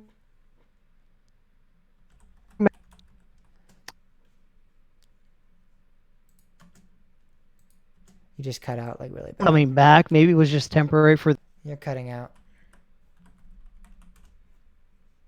You just cut out like 800 times. Are you still there?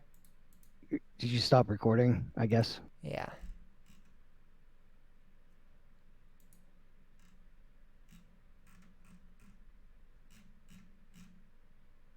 Looks like it's still there.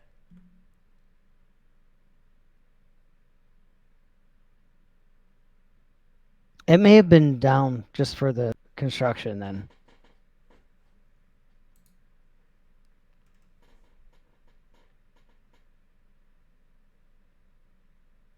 This is on a winter hiatus. It took some time off.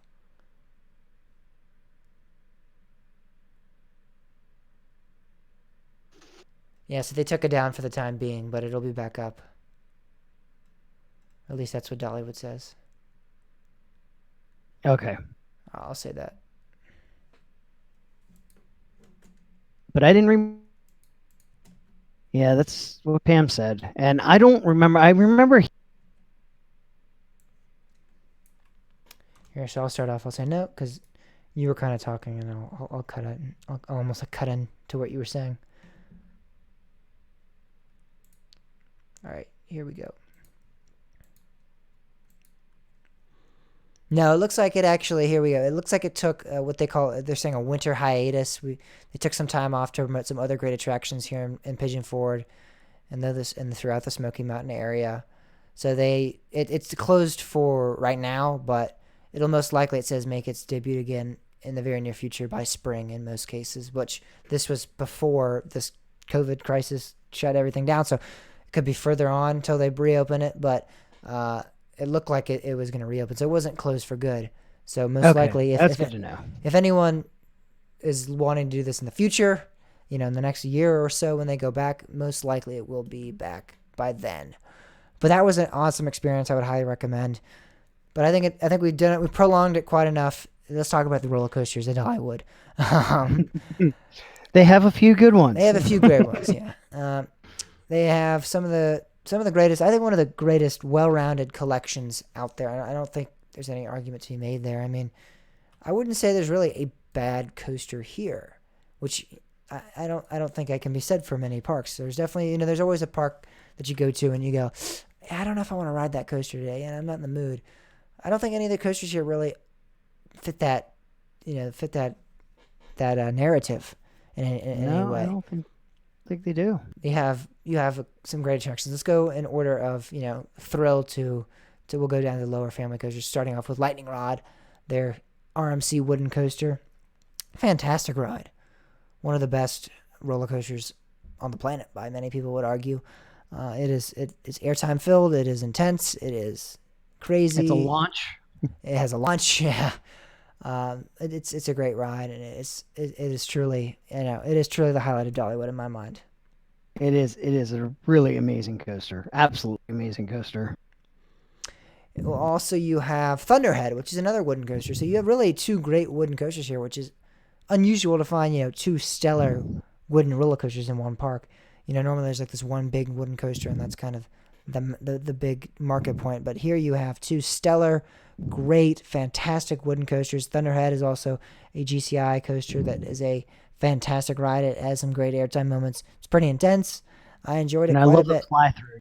Love the fly through. Throughs.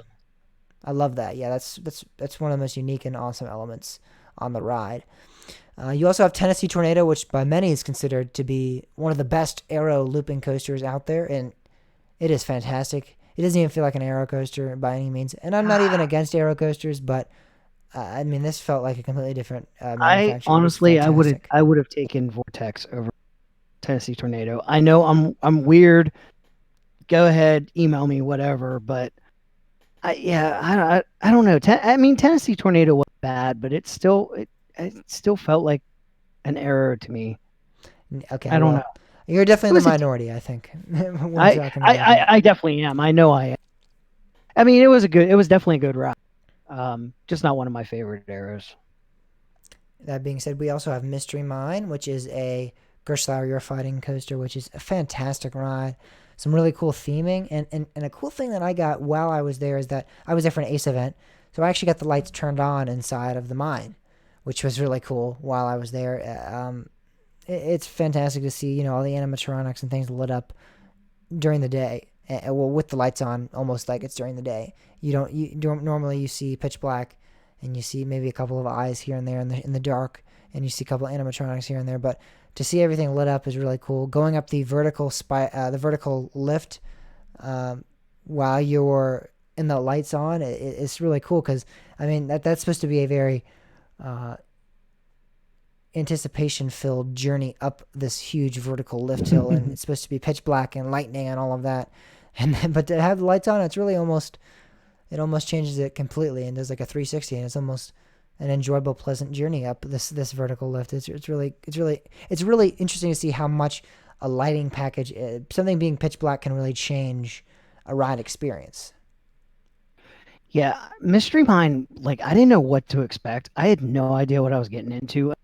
The fact that like that ride was spectacular. I loved so much about that ride. I loved the theming. I loved the surprise elements. And putting a Eurofighter in a enclosed space was just genius because there's so much you could do with the vertical lifts and drops especially in the context of a mine. That is probably one of my most favorite themed coasters I've ever been on. Oh yeah, I just love it. It's so much fun.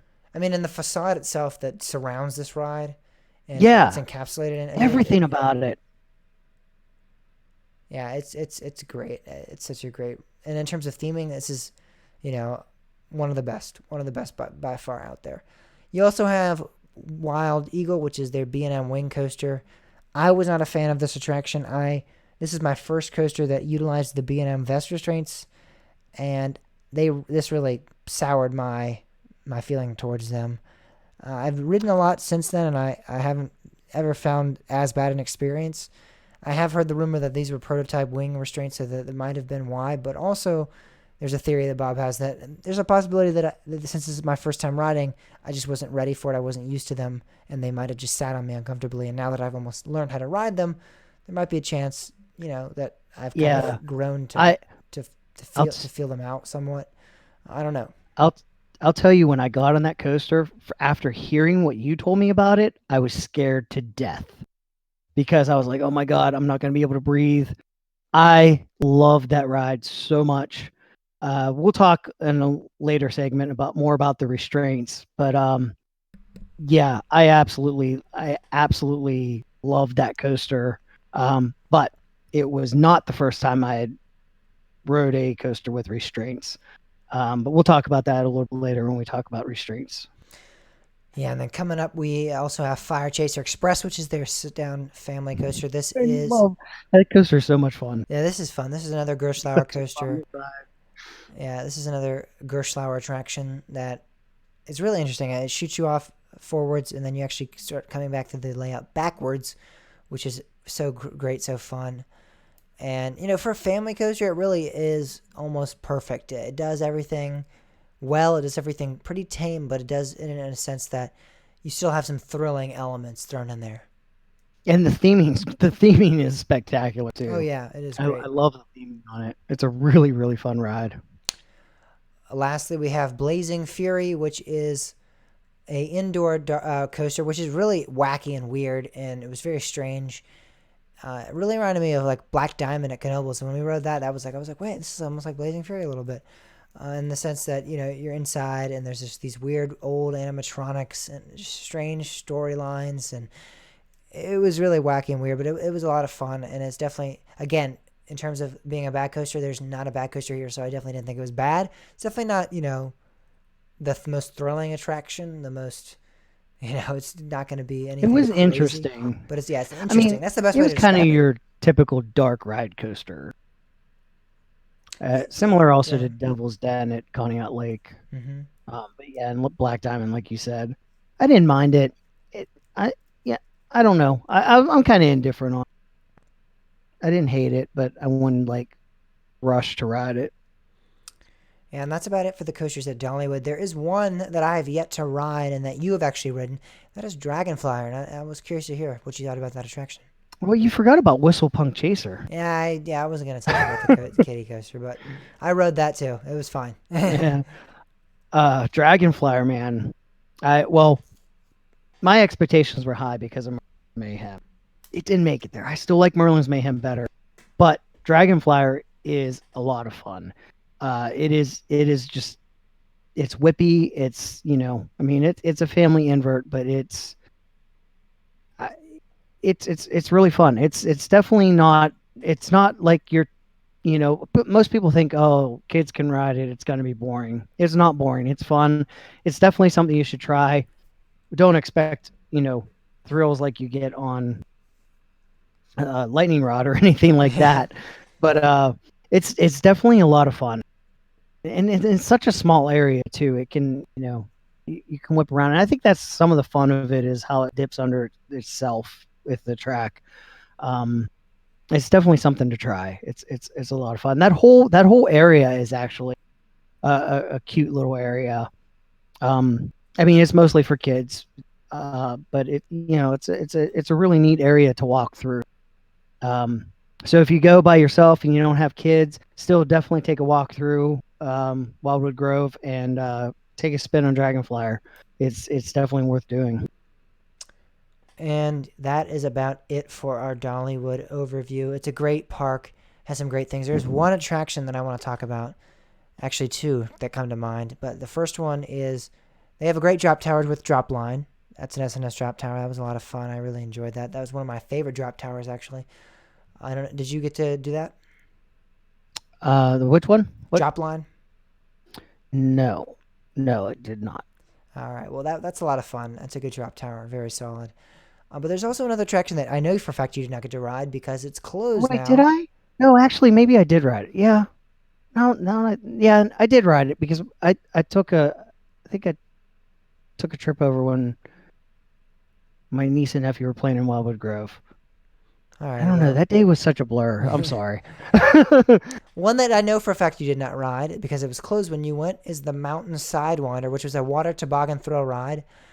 Very similar to it's almost like a water coaster, but it was in the dry park, and it went down the side of a mountain near Wild Eagle, and it was so fun and so awesome. And I was so disappointed when they took that out. But I did want to highlight that. That was a really cool major thrill ride at the park that I was very sad to see go. It was near Barnstormer, their SNS Scream and Swing. I don't know if you went and rode that, but it was near there. No, we missed that entire area actually. Oh yeah, that's too bad because yeah, that was a great ride and that's a great area of the park. But that's about it for the Dollywood overview. It's a great park. I think we both highly recommend a trip there. I would say, at least in my experience, this is a 2 day park. I know, Dob, you tried to do it in one, which is fine as well. I mean, you can Yeah, do it and in one day. we hit the coasters. The problem was when we were there, it was raining ridiculously. Um, we actually had planned on doing Dollywood first and the water park the second day. We ended up switching it because we wanted it looked like it was going to be a better day the second day. Um, our whole first 2 hours in the water park was literally rain. My niece and nephew were jumping in puddles. Quite literally, that was the entertainment for the whole first hour or two that we were there. Um, and then it started to storm.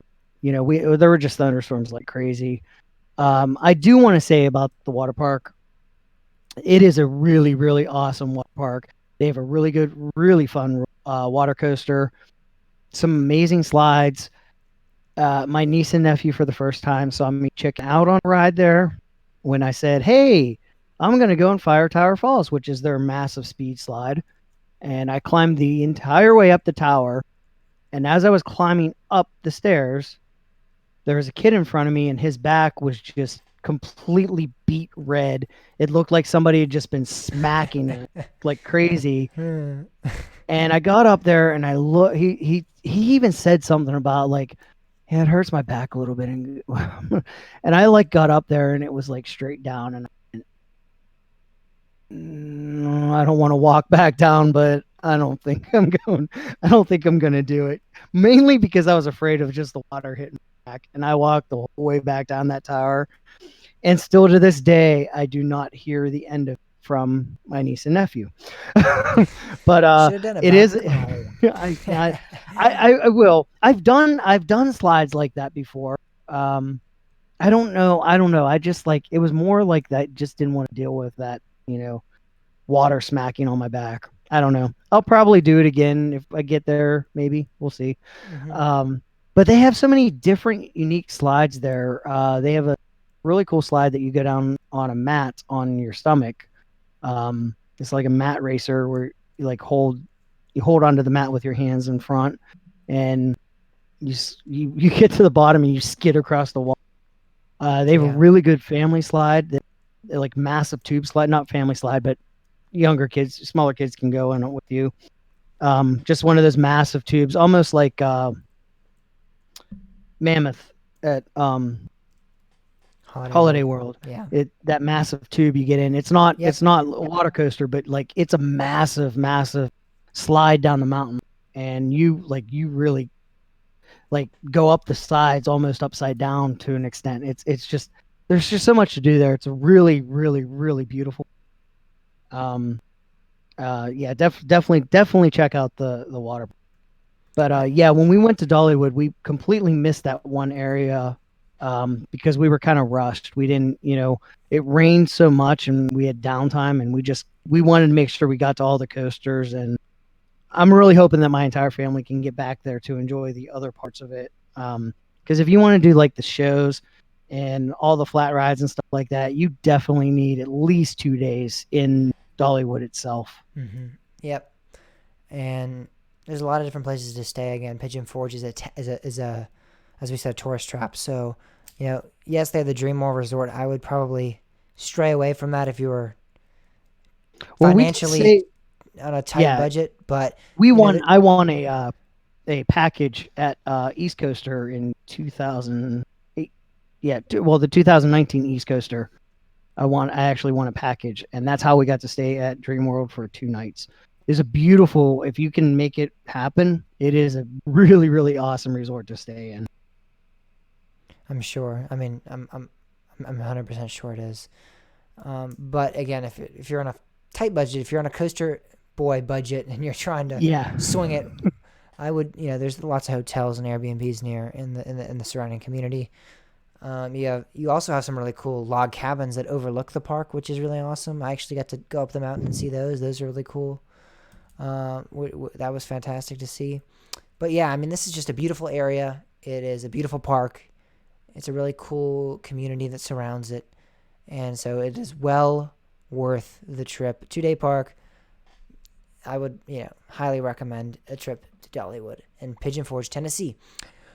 Moving on, though, and talking about what we were talking about a little bit earlier with the vest restraints on Wild Eagle, let's talk about our top 5 favorite restraints that we've got to experience. Me and Bob both have our lists ready. Let's get into it. Starting off with the honorable mentions, I thought I would bring up a couple. I don't know, two of these, they might fit into Bob's list, I don't know, but I actually have the Millennium Flyers that GCI uses. Those are your just traditional kind of lap bars that just kind of click over you. You do get some great moments of airtime with a lot of the GCIs, but I don't think they're anything spectacular. They're good. They're solid for what they are. They just didn't make it in my top 5. Then we also have ones that I do think I could consider putting in my top 5. These are the Copperhead Strike restraints. I don't know. I think Mac uses these on most of their coasters, but they're lap bars, but they actually come over the shoulder. But they don't actually restrict you in any way over the shoulder, but they do come down over your head. And they sit on your lap, and they're very comfortable. They're very efficient in what they do.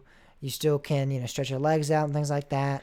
And I really thought they were very fitting and very comfortable and very nice in what they did. So I thought I'd give those a little bit of an honorable mention before we start my top 5. Yeah, my honorable mentions are the B&M or the Vekoma vest restraints. And the reason why I didn't put these on my list is I would rather not have any kind of over-the-shoulder restraint at all. I like to be more free up above. But that being said, I despise hard over-the-shoulder restraints. I hate banging my head off of the Arrows and B&Ms. I can't deal with those. And I love that B&M and Vekoma both have vest restraints now. They make rides so much better. And like we were talking about before, my first ride on Banshee, well, interestingly, I actually rode Gatekeeper first. Gatekeeper didn't really bug me all that much. When I first rode Banshee, I'm telling you, I thought once the ride started moving, I was fine. But I couldn't, I felt like I could not breathe. Those things clamped down on me, on my chest so tight that I felt like I was having a panic attack just from not being able to take a deep breath. It was such a miserable experience when the train stopped. Like I said, when the train was moving, it didn't bug me at all. But as soon as we stopped, it was like one of those, give me off, give me off, give me off, give me off. It killed me. And you had said that about Wild Eagle, and that's why I was so scared to ride that ride, because I was thinking, oh, if Banshee bugged me, Wild Eagle is going to absolutely kill me. And it wasn't the case. Wild Eagle did not bug me at all. And I've gone back and rode Banshee, and it has not bugged me a single bit again. My sister had the same exact experience. We both rode Banshee the first time together. She had the same exact problem the first time. We circled back last year and rode it. She didn't have the same problem again. So my theory is that we just, after your first experience or two, you kind of naturally adjust to it, and your expectations are different, and you kind of hold your body in a different way, and it's nothing you have to think about. You just kind of naturally do it. So I think, like you were saying, I think if you circle back to Wild Eagle, you might find that you really enjoy it now. I enjoyed it then. It was a fine ride. Again, I did not like the restraints, but like we said, there might be a possibility of me rewriting and actually quite enjoying it.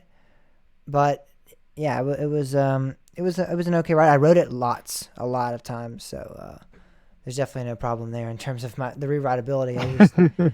I just kind of struggled through the pain. Starting off with my top 5, Phantom's Revenge restraints is at my number 5 spot. If any of you that don't know, this is basically a big, thick black bar that kind of barely touches you. It barely straddles you in on this ride. There's a seatbelt there that really is the primary restraint, honestly, for this Yeah, I'm thing. not really sure what that black bar does. Yeah, it might barely touch you a little bit during the ride, but that's pretty much irrelevant in terms of keeping you in. Um, you get Yeah, I thrown almost out. put that on my list. Yeah, you get I love those yeah, they're trains. great. You get thrown out of your seat with airtime. It's incredible, and it really is one of the most free restraints in terms of you are flying. It's crazy. Yeah, yeah. I didn't put them on my list because they're kind of a one off. They're not really anything you see anywhere. They're literally not anywhere else. They only exist whenever Morgan takes an Aero train and says we don't want these over the shoulder restraints, and that's what they come up with Yeah. apparently. My number 5 are the GCI Millennium Flyers. The restraints on those. I like the lap bars. I think you just have a pretty free feeling. They're comfortable. They don't feel awkward on your legs at all. And you still have enough to feel like you're coming off the seat. Which I mean, airtime's essential, and I love they're really comfortable, and they allow that free feeling. Yeah, for sure. Now we're moving on to the number 4 spot, and we're going to talk about the Gravity Group Timberliners on my list. These are restraints that are really weird in terms of design and how they look, but they are one of the most comfortable restraints that I've gotten to experience. They just sit over you. I mean, sometimes if you're lucky and you get a nice ride up, if they don't push you down, they don't touch you really. I've gotten rides on Switchback ZDTs and also Kentucky Fly or Kentucky Kingdom where I didn't have the restraint really touch me at all during the ride, other than when I got those extreme moments of airtime. But other than that, there was really no comfort. And in terms of comfortability, you have, area for your hands to rest. They're very well thought out, really well designed. They are wacky in terms of how, like, their width. They're very wide and very bulky, but they are definitely comfortable and definitely, I really enjoy what they produce in terms of ride experience. See, my problem with them, I agree that they're comfortable, but they're awkward at times when you get air because it's always lower on one leg than because of the sloped design and how they come over from the side. So, in a sense, for me, it felt like anytime I caught air, I like was I kind of felt like I was going sideways because my one leg, I was on the right side, so my right leg would stop and my left leg would keep going up. So I'd end up like a feeling like I was going to tip over or something. It was just kind of a weird, awkward. They are comfortable, and I it's not that I wouldn't ride them again. They're definitely fun. They provide fun rides. But my number 4, I have to say, is the Intamin T-Bar. More so when you got into like Millennium Force, Top Thrill Dragster, like that, those trains. I do like the Ride of Steel restraints, but they can when you get some extreme air, they can be a little bit uncomfortable. But definitely the later restraints, the later versions of the T bars, they're awesome. I love them, and you can't get much more of a free feeling than on like maybe like Sky Rush, which I actually almost put that on my list, but Mm. James said no, I can't do that. So I said you could not create that much controversy, which by stating that you already have, so you might as I well guess I just throw it on there. have. So Might as well just throw it on there now. For number 3 now, moving on down to the next spot on the list, we have, for me, the PTC Buzz Bar. These are some of the greatest restraints in the industry. You find them on rides like Phoenix at Knoebels. You have them on a couple of Kitty Coast. You have them on Woodstock Express at King's Dominion, which honestly is not a bad ride. I actually quite enjoy that. That's no, actually fun. it's a Fun guilty ride. pleasure to get on that and Yeah. have a couple 5-year-olds in front of you, and look like a weirdo on the on-ride camera, but you get some good airtime. You get some pretty crazy airtime. They're great restraints. I mean, just because of they don't do anything, they sit 5-6 inches above your legs. So even if you are getting thrown out of your seat, you're still coming up a significant amount out of your seat. You're gonna get completely ejected out of your seat, and it's amazing, especially on Phoenix. I mean, you are Yeah. getting The whipped ones out. without seat belts, Yeah, yes, you're getting definitely. whipped out. It's crazy. Bring back the Blue Streak Buzz Bars. I Did would I say that out loud? I would not be disappointed at all by that. I would not either. Hey, see, well, the problem is that Cedar Fair's insurance company would still make them have seats. I'd still Yeah. take it though. Yeah. My number three is the B&M clamshell. Very, very comfortable restraints. Uh, I mean, what more can you say? And I love that they go over your legs, so you can still your butt can still leave the seat a little bit. Um, they're well engineered. They do their job well. They do them very well. Yep, and going to the number 2 spot, I got the T-bars. This is where I have the T-bars placed. I like T-bars so much. They are some of the best restraints in terms of, like you said earlier, feeling free, feeling open. Some good airtime experience here on rides like Superman, Ride of Steel, Millennium Force, Top Thrill Dragster. You get some really good moments of airtime on all of those attractions, and then they're just great, comfortable restraints. They really are. They fit naturally under your legs. They don't feel comfortable anywhere on your body. It's almost like you're not even it's almost like you don't even have a restraint on, which I love. Yeah, yeah, exactly. So my number two is one that probably a lot of people haven't experienced. The SNS family inverts, Merlin's Mayhem, for example.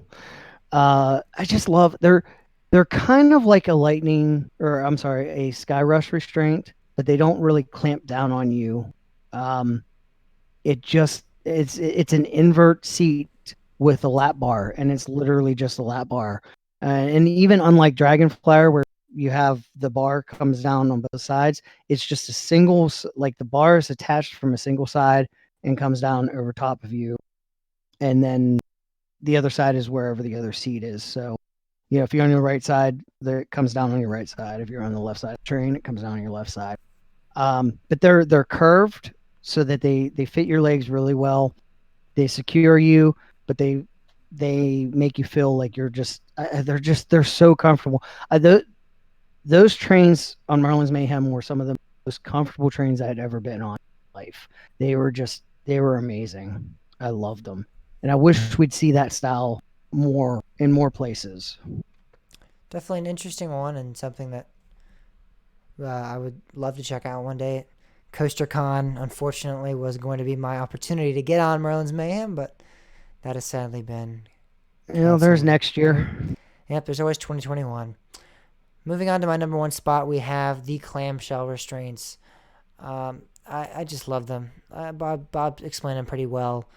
In terms of being free, in terms of coasters, yes, the T-bars are great with that, but with the B&M coasters, the train design itself, the seats are more spread out, so you really feel Yeah. like you are completely floating in air. I mean, it does not feel like you're on a roller coaster. It does not feel like you're constricted to a ride vehicle. It feels like it feels like you're almost taking your own course throughout the ride layout. It's fantastic. The clamshells are so comfortable. I mean, I love the clam. I mean, even those little hand holders thing, I can just put my hands in those little like hand guards, and I just feel like like I'm at peace. I don't know what it is. It's just they're fantastic. They're great. They're comfortable. They produce great. I mean, with airtime, you get some great airtime. You can get some. It can come up high on you. Sometimes you don't get it clicked all the way down, and you're going to be getting some really great floater and ejector on some of the rides the B&M has produced. So they're definitely my favorite. Some of my favorite rides, Fear 325, Leviathan, Behemoth, Goliath, they all contain the clamshells. And I think a great reason for why those rides are so high is because of those restraints. I love them.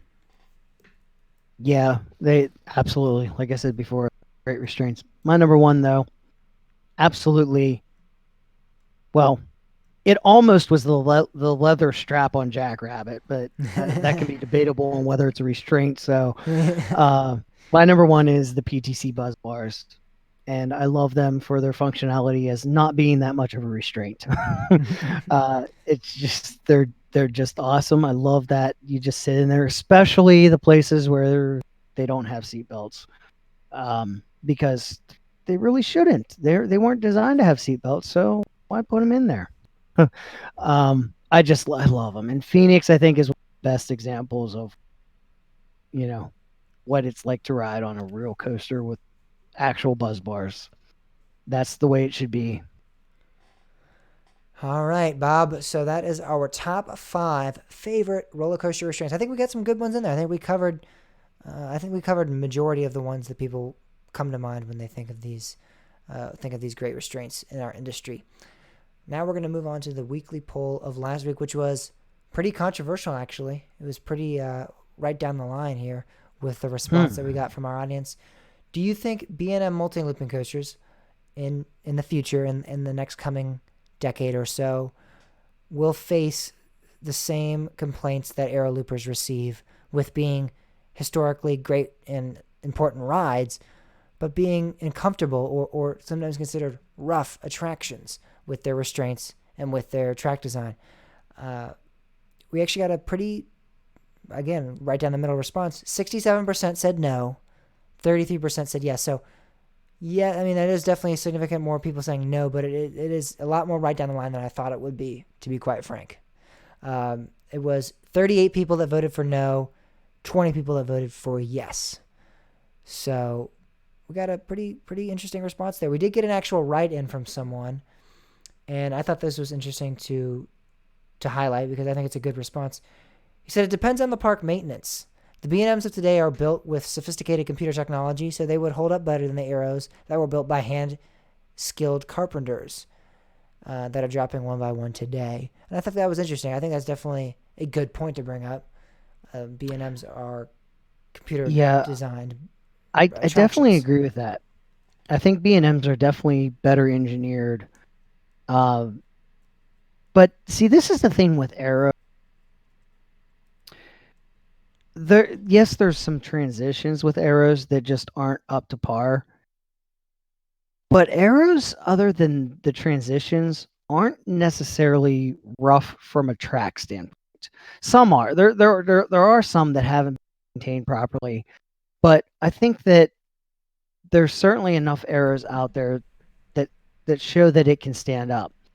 I think the biggest thing with Aero has to do with the restraint system. And, some of that problem may have to do with how body sizes have changed over time. But I think that, even the minute degradation that happens, I think that the over-the-shoulder restraints, the hard over-the-shoulder restraints, actually amplify that drastically. So that, if you didn't have an over-the-shoulder restraint that was, you were locked in multiple points, I don't think you would feel that as much because your body would kind of absorb any of the roughness. And that's the thing is I think that I definitely agree that park maintenance has a big impact on this. But I personally really feel that we're going to get to the decade that all of a sudden the B&Ms are like, yeah, we respect them for what they are. And this is excluding the hypers. This is just the loopers. I think, much like Magnum has maintained, its iconic position, I think that B&M hypers will do the same. But I really feel that we might see that point. And it might actually take longer. We might actually, B&Ms might take a decade or two longer than what Aeros took to get to that point. But I still feel that I feel the similarities between the two are linked so well together that we may see that path develop. I honestly think that this eventually will happen. I think it is almost, without a doubt, certain to happen to almost every coaster to become rough because of, the overall, just the time, the wearing out of the coaster.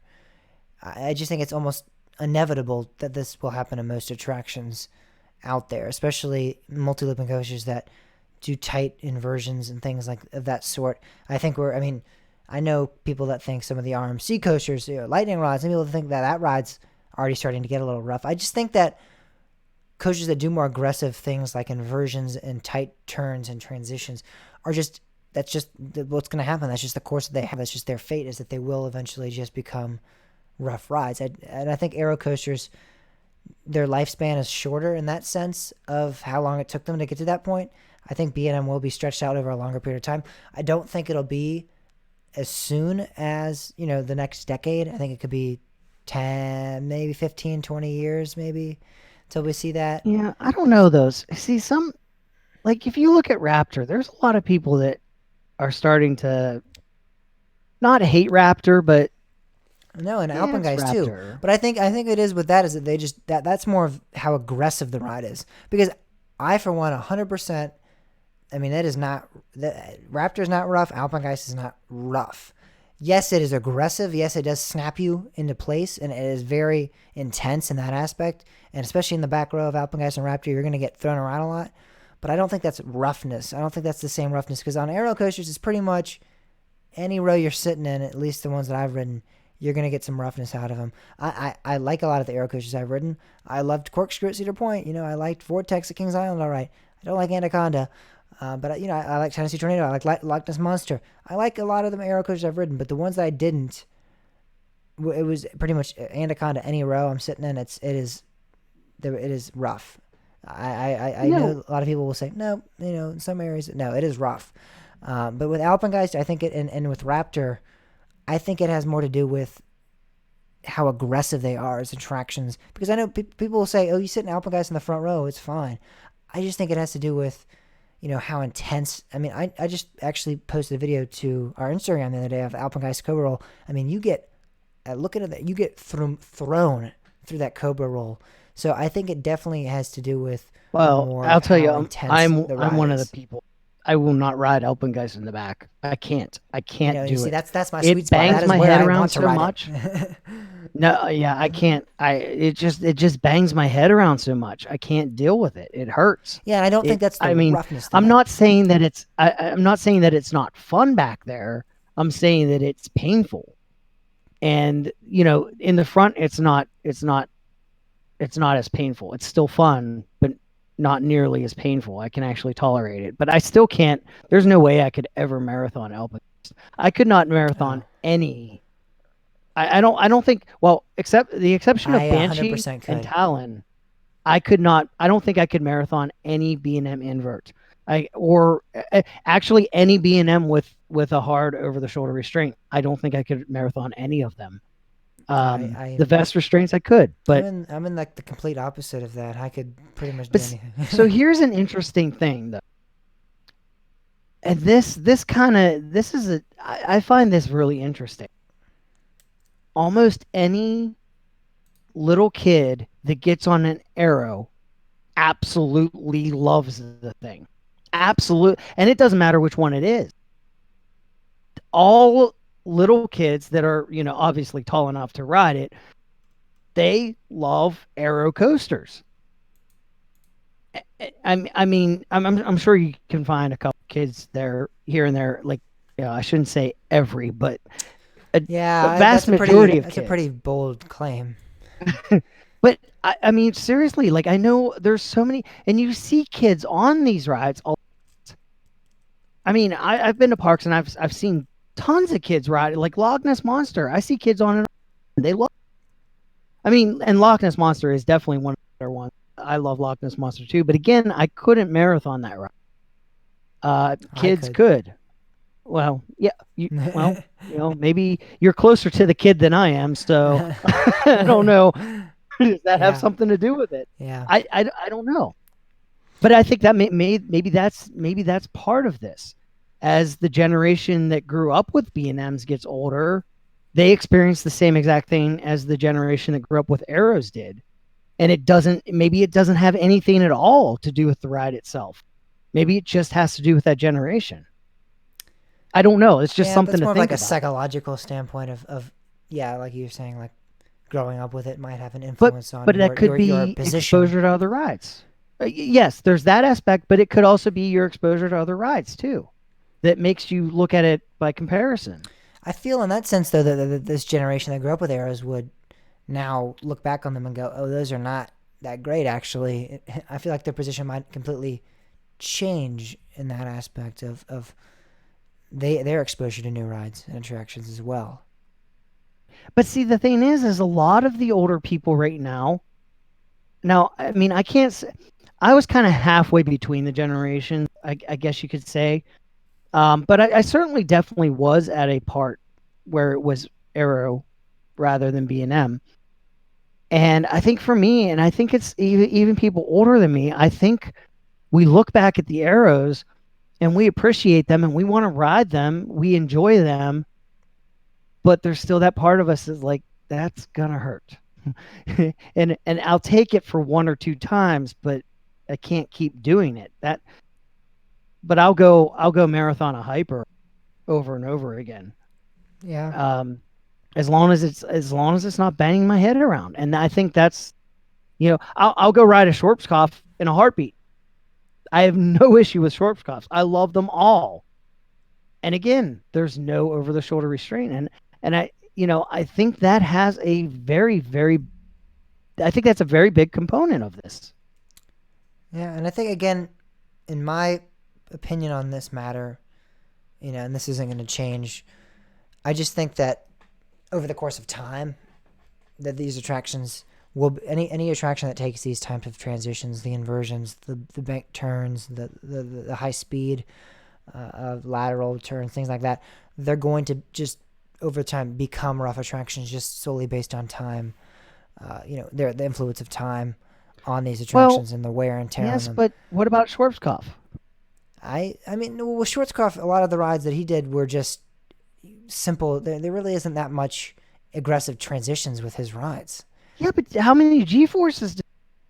Oh, no doubt you do a lot of G-forces, but I don't think this has anything to do with, like, I'm not talking about the inversions being the sole cause of the roughness. I'm talking about how aggressive you take those transitions. With Aero coasters, a lot of the bat wing elements, you're getting slammed into the corkscrews, you're getting slammed into them. The B&M coasters with Alpengeist, you're getting slammed into that Cobra roll. Because the vertical loop and things like that on Alpengeist, they're not even close to that aggressive. I mean, like, you're going throughout the course, and I'm fine until we get to that Cobra roll. And that's where I'm like in the back row, and I'm like, holy crap, you're getting...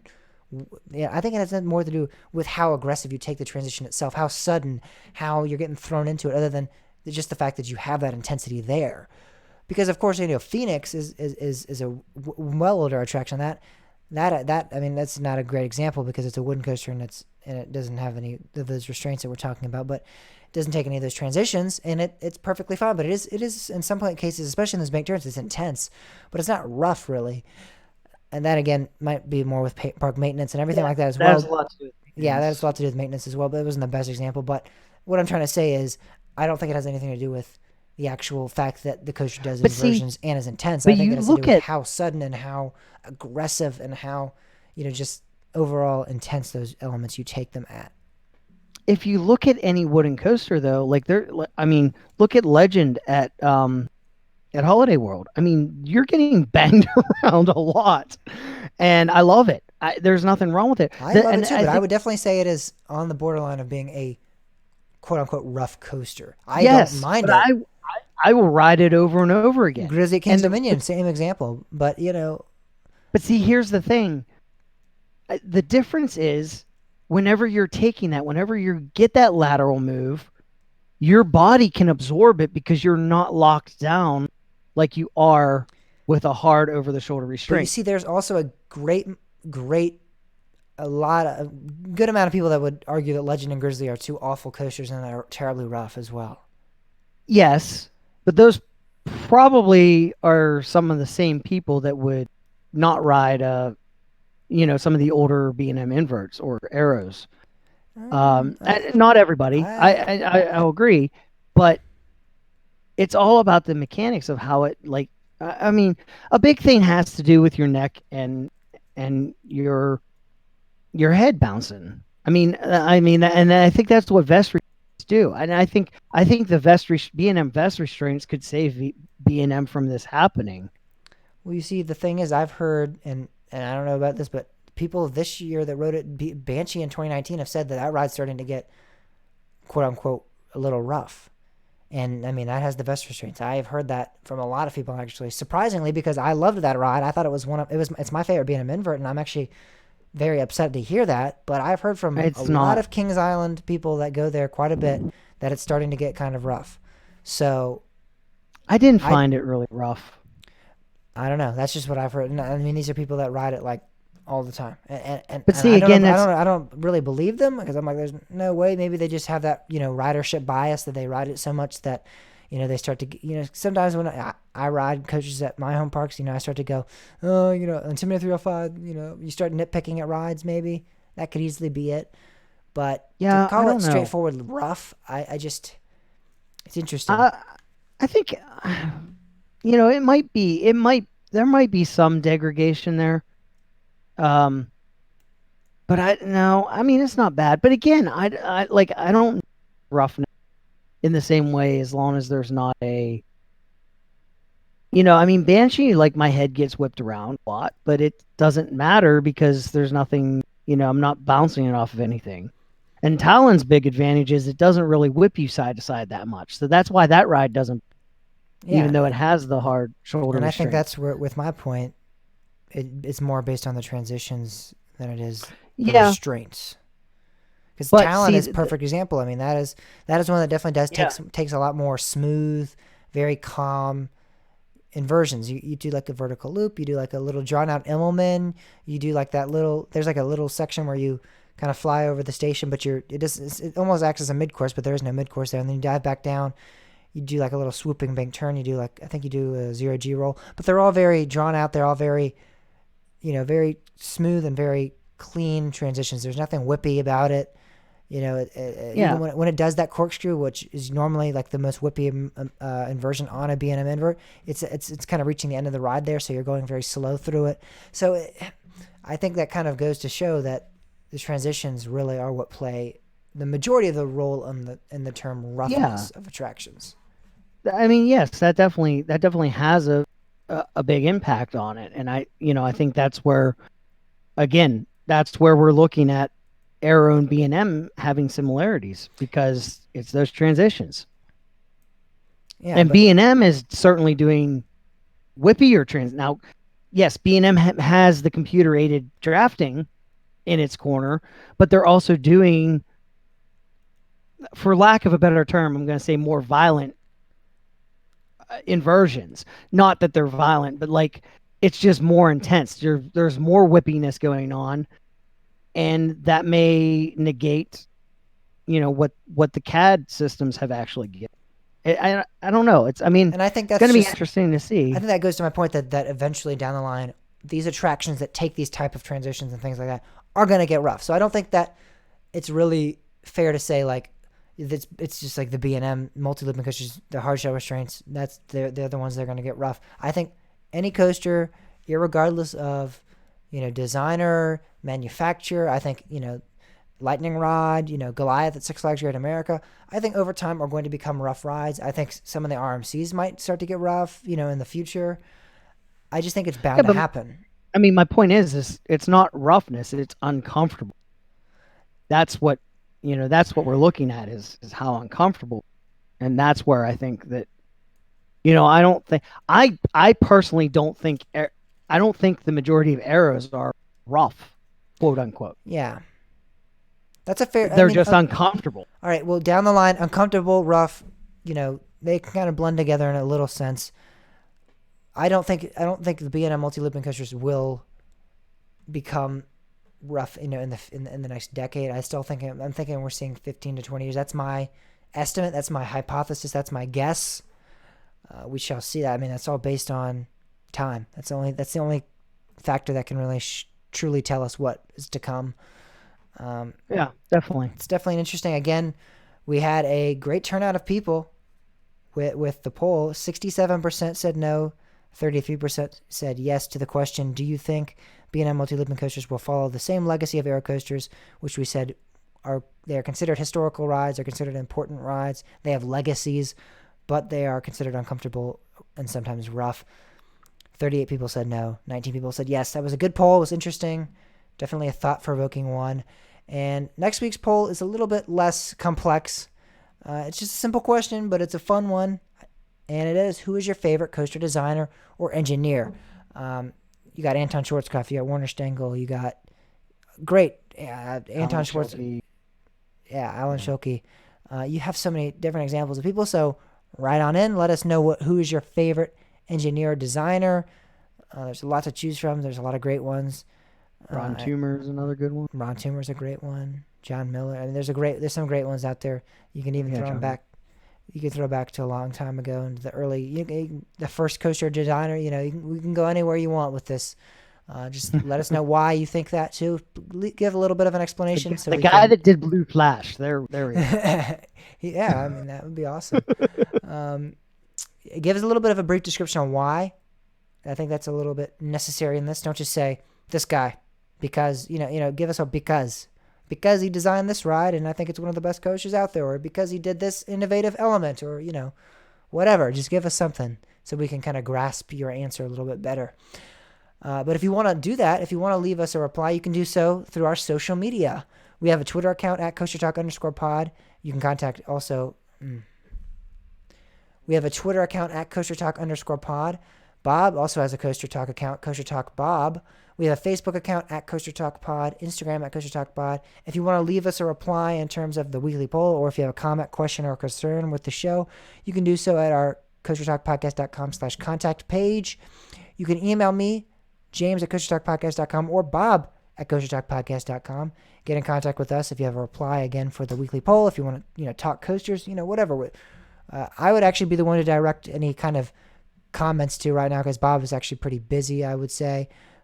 But in the future, definitely we're both available at any time that you want to leave us a message. Thank you guys so much for listening to this episode of Coaster Talk. It has been a lot of fun. We had some really great discussion this week. We'll see you guys all in the next show. Bye, everyone. Getting better at that outro. Every week I get a little better. Did it. We actually made it through like a show once, like without stopping 80 times. Let's see how many. I know. Other than that one time you buffered, we only did 3 recordings this week. Normally we have like 8. 8 or 10. Yeah. Yeah, that was pretty good. Some good discussion. And I don't know too. I don't know what the deal was at that period where it was really bad. Like I couldn't hear you when you were describing Dollywood. I couldn't hear you. That's weird. Yeah, it really was. All right. Well, I guess that is our show. That we did it. All right. We're not up till 2 a.m. for once. Yay! All right, everyone on the live stream. UT behaved fairly. Yeah, it cooperated this week. We'll see everyone next week on the live stream. Bye, everyone. Yeah, see you guys.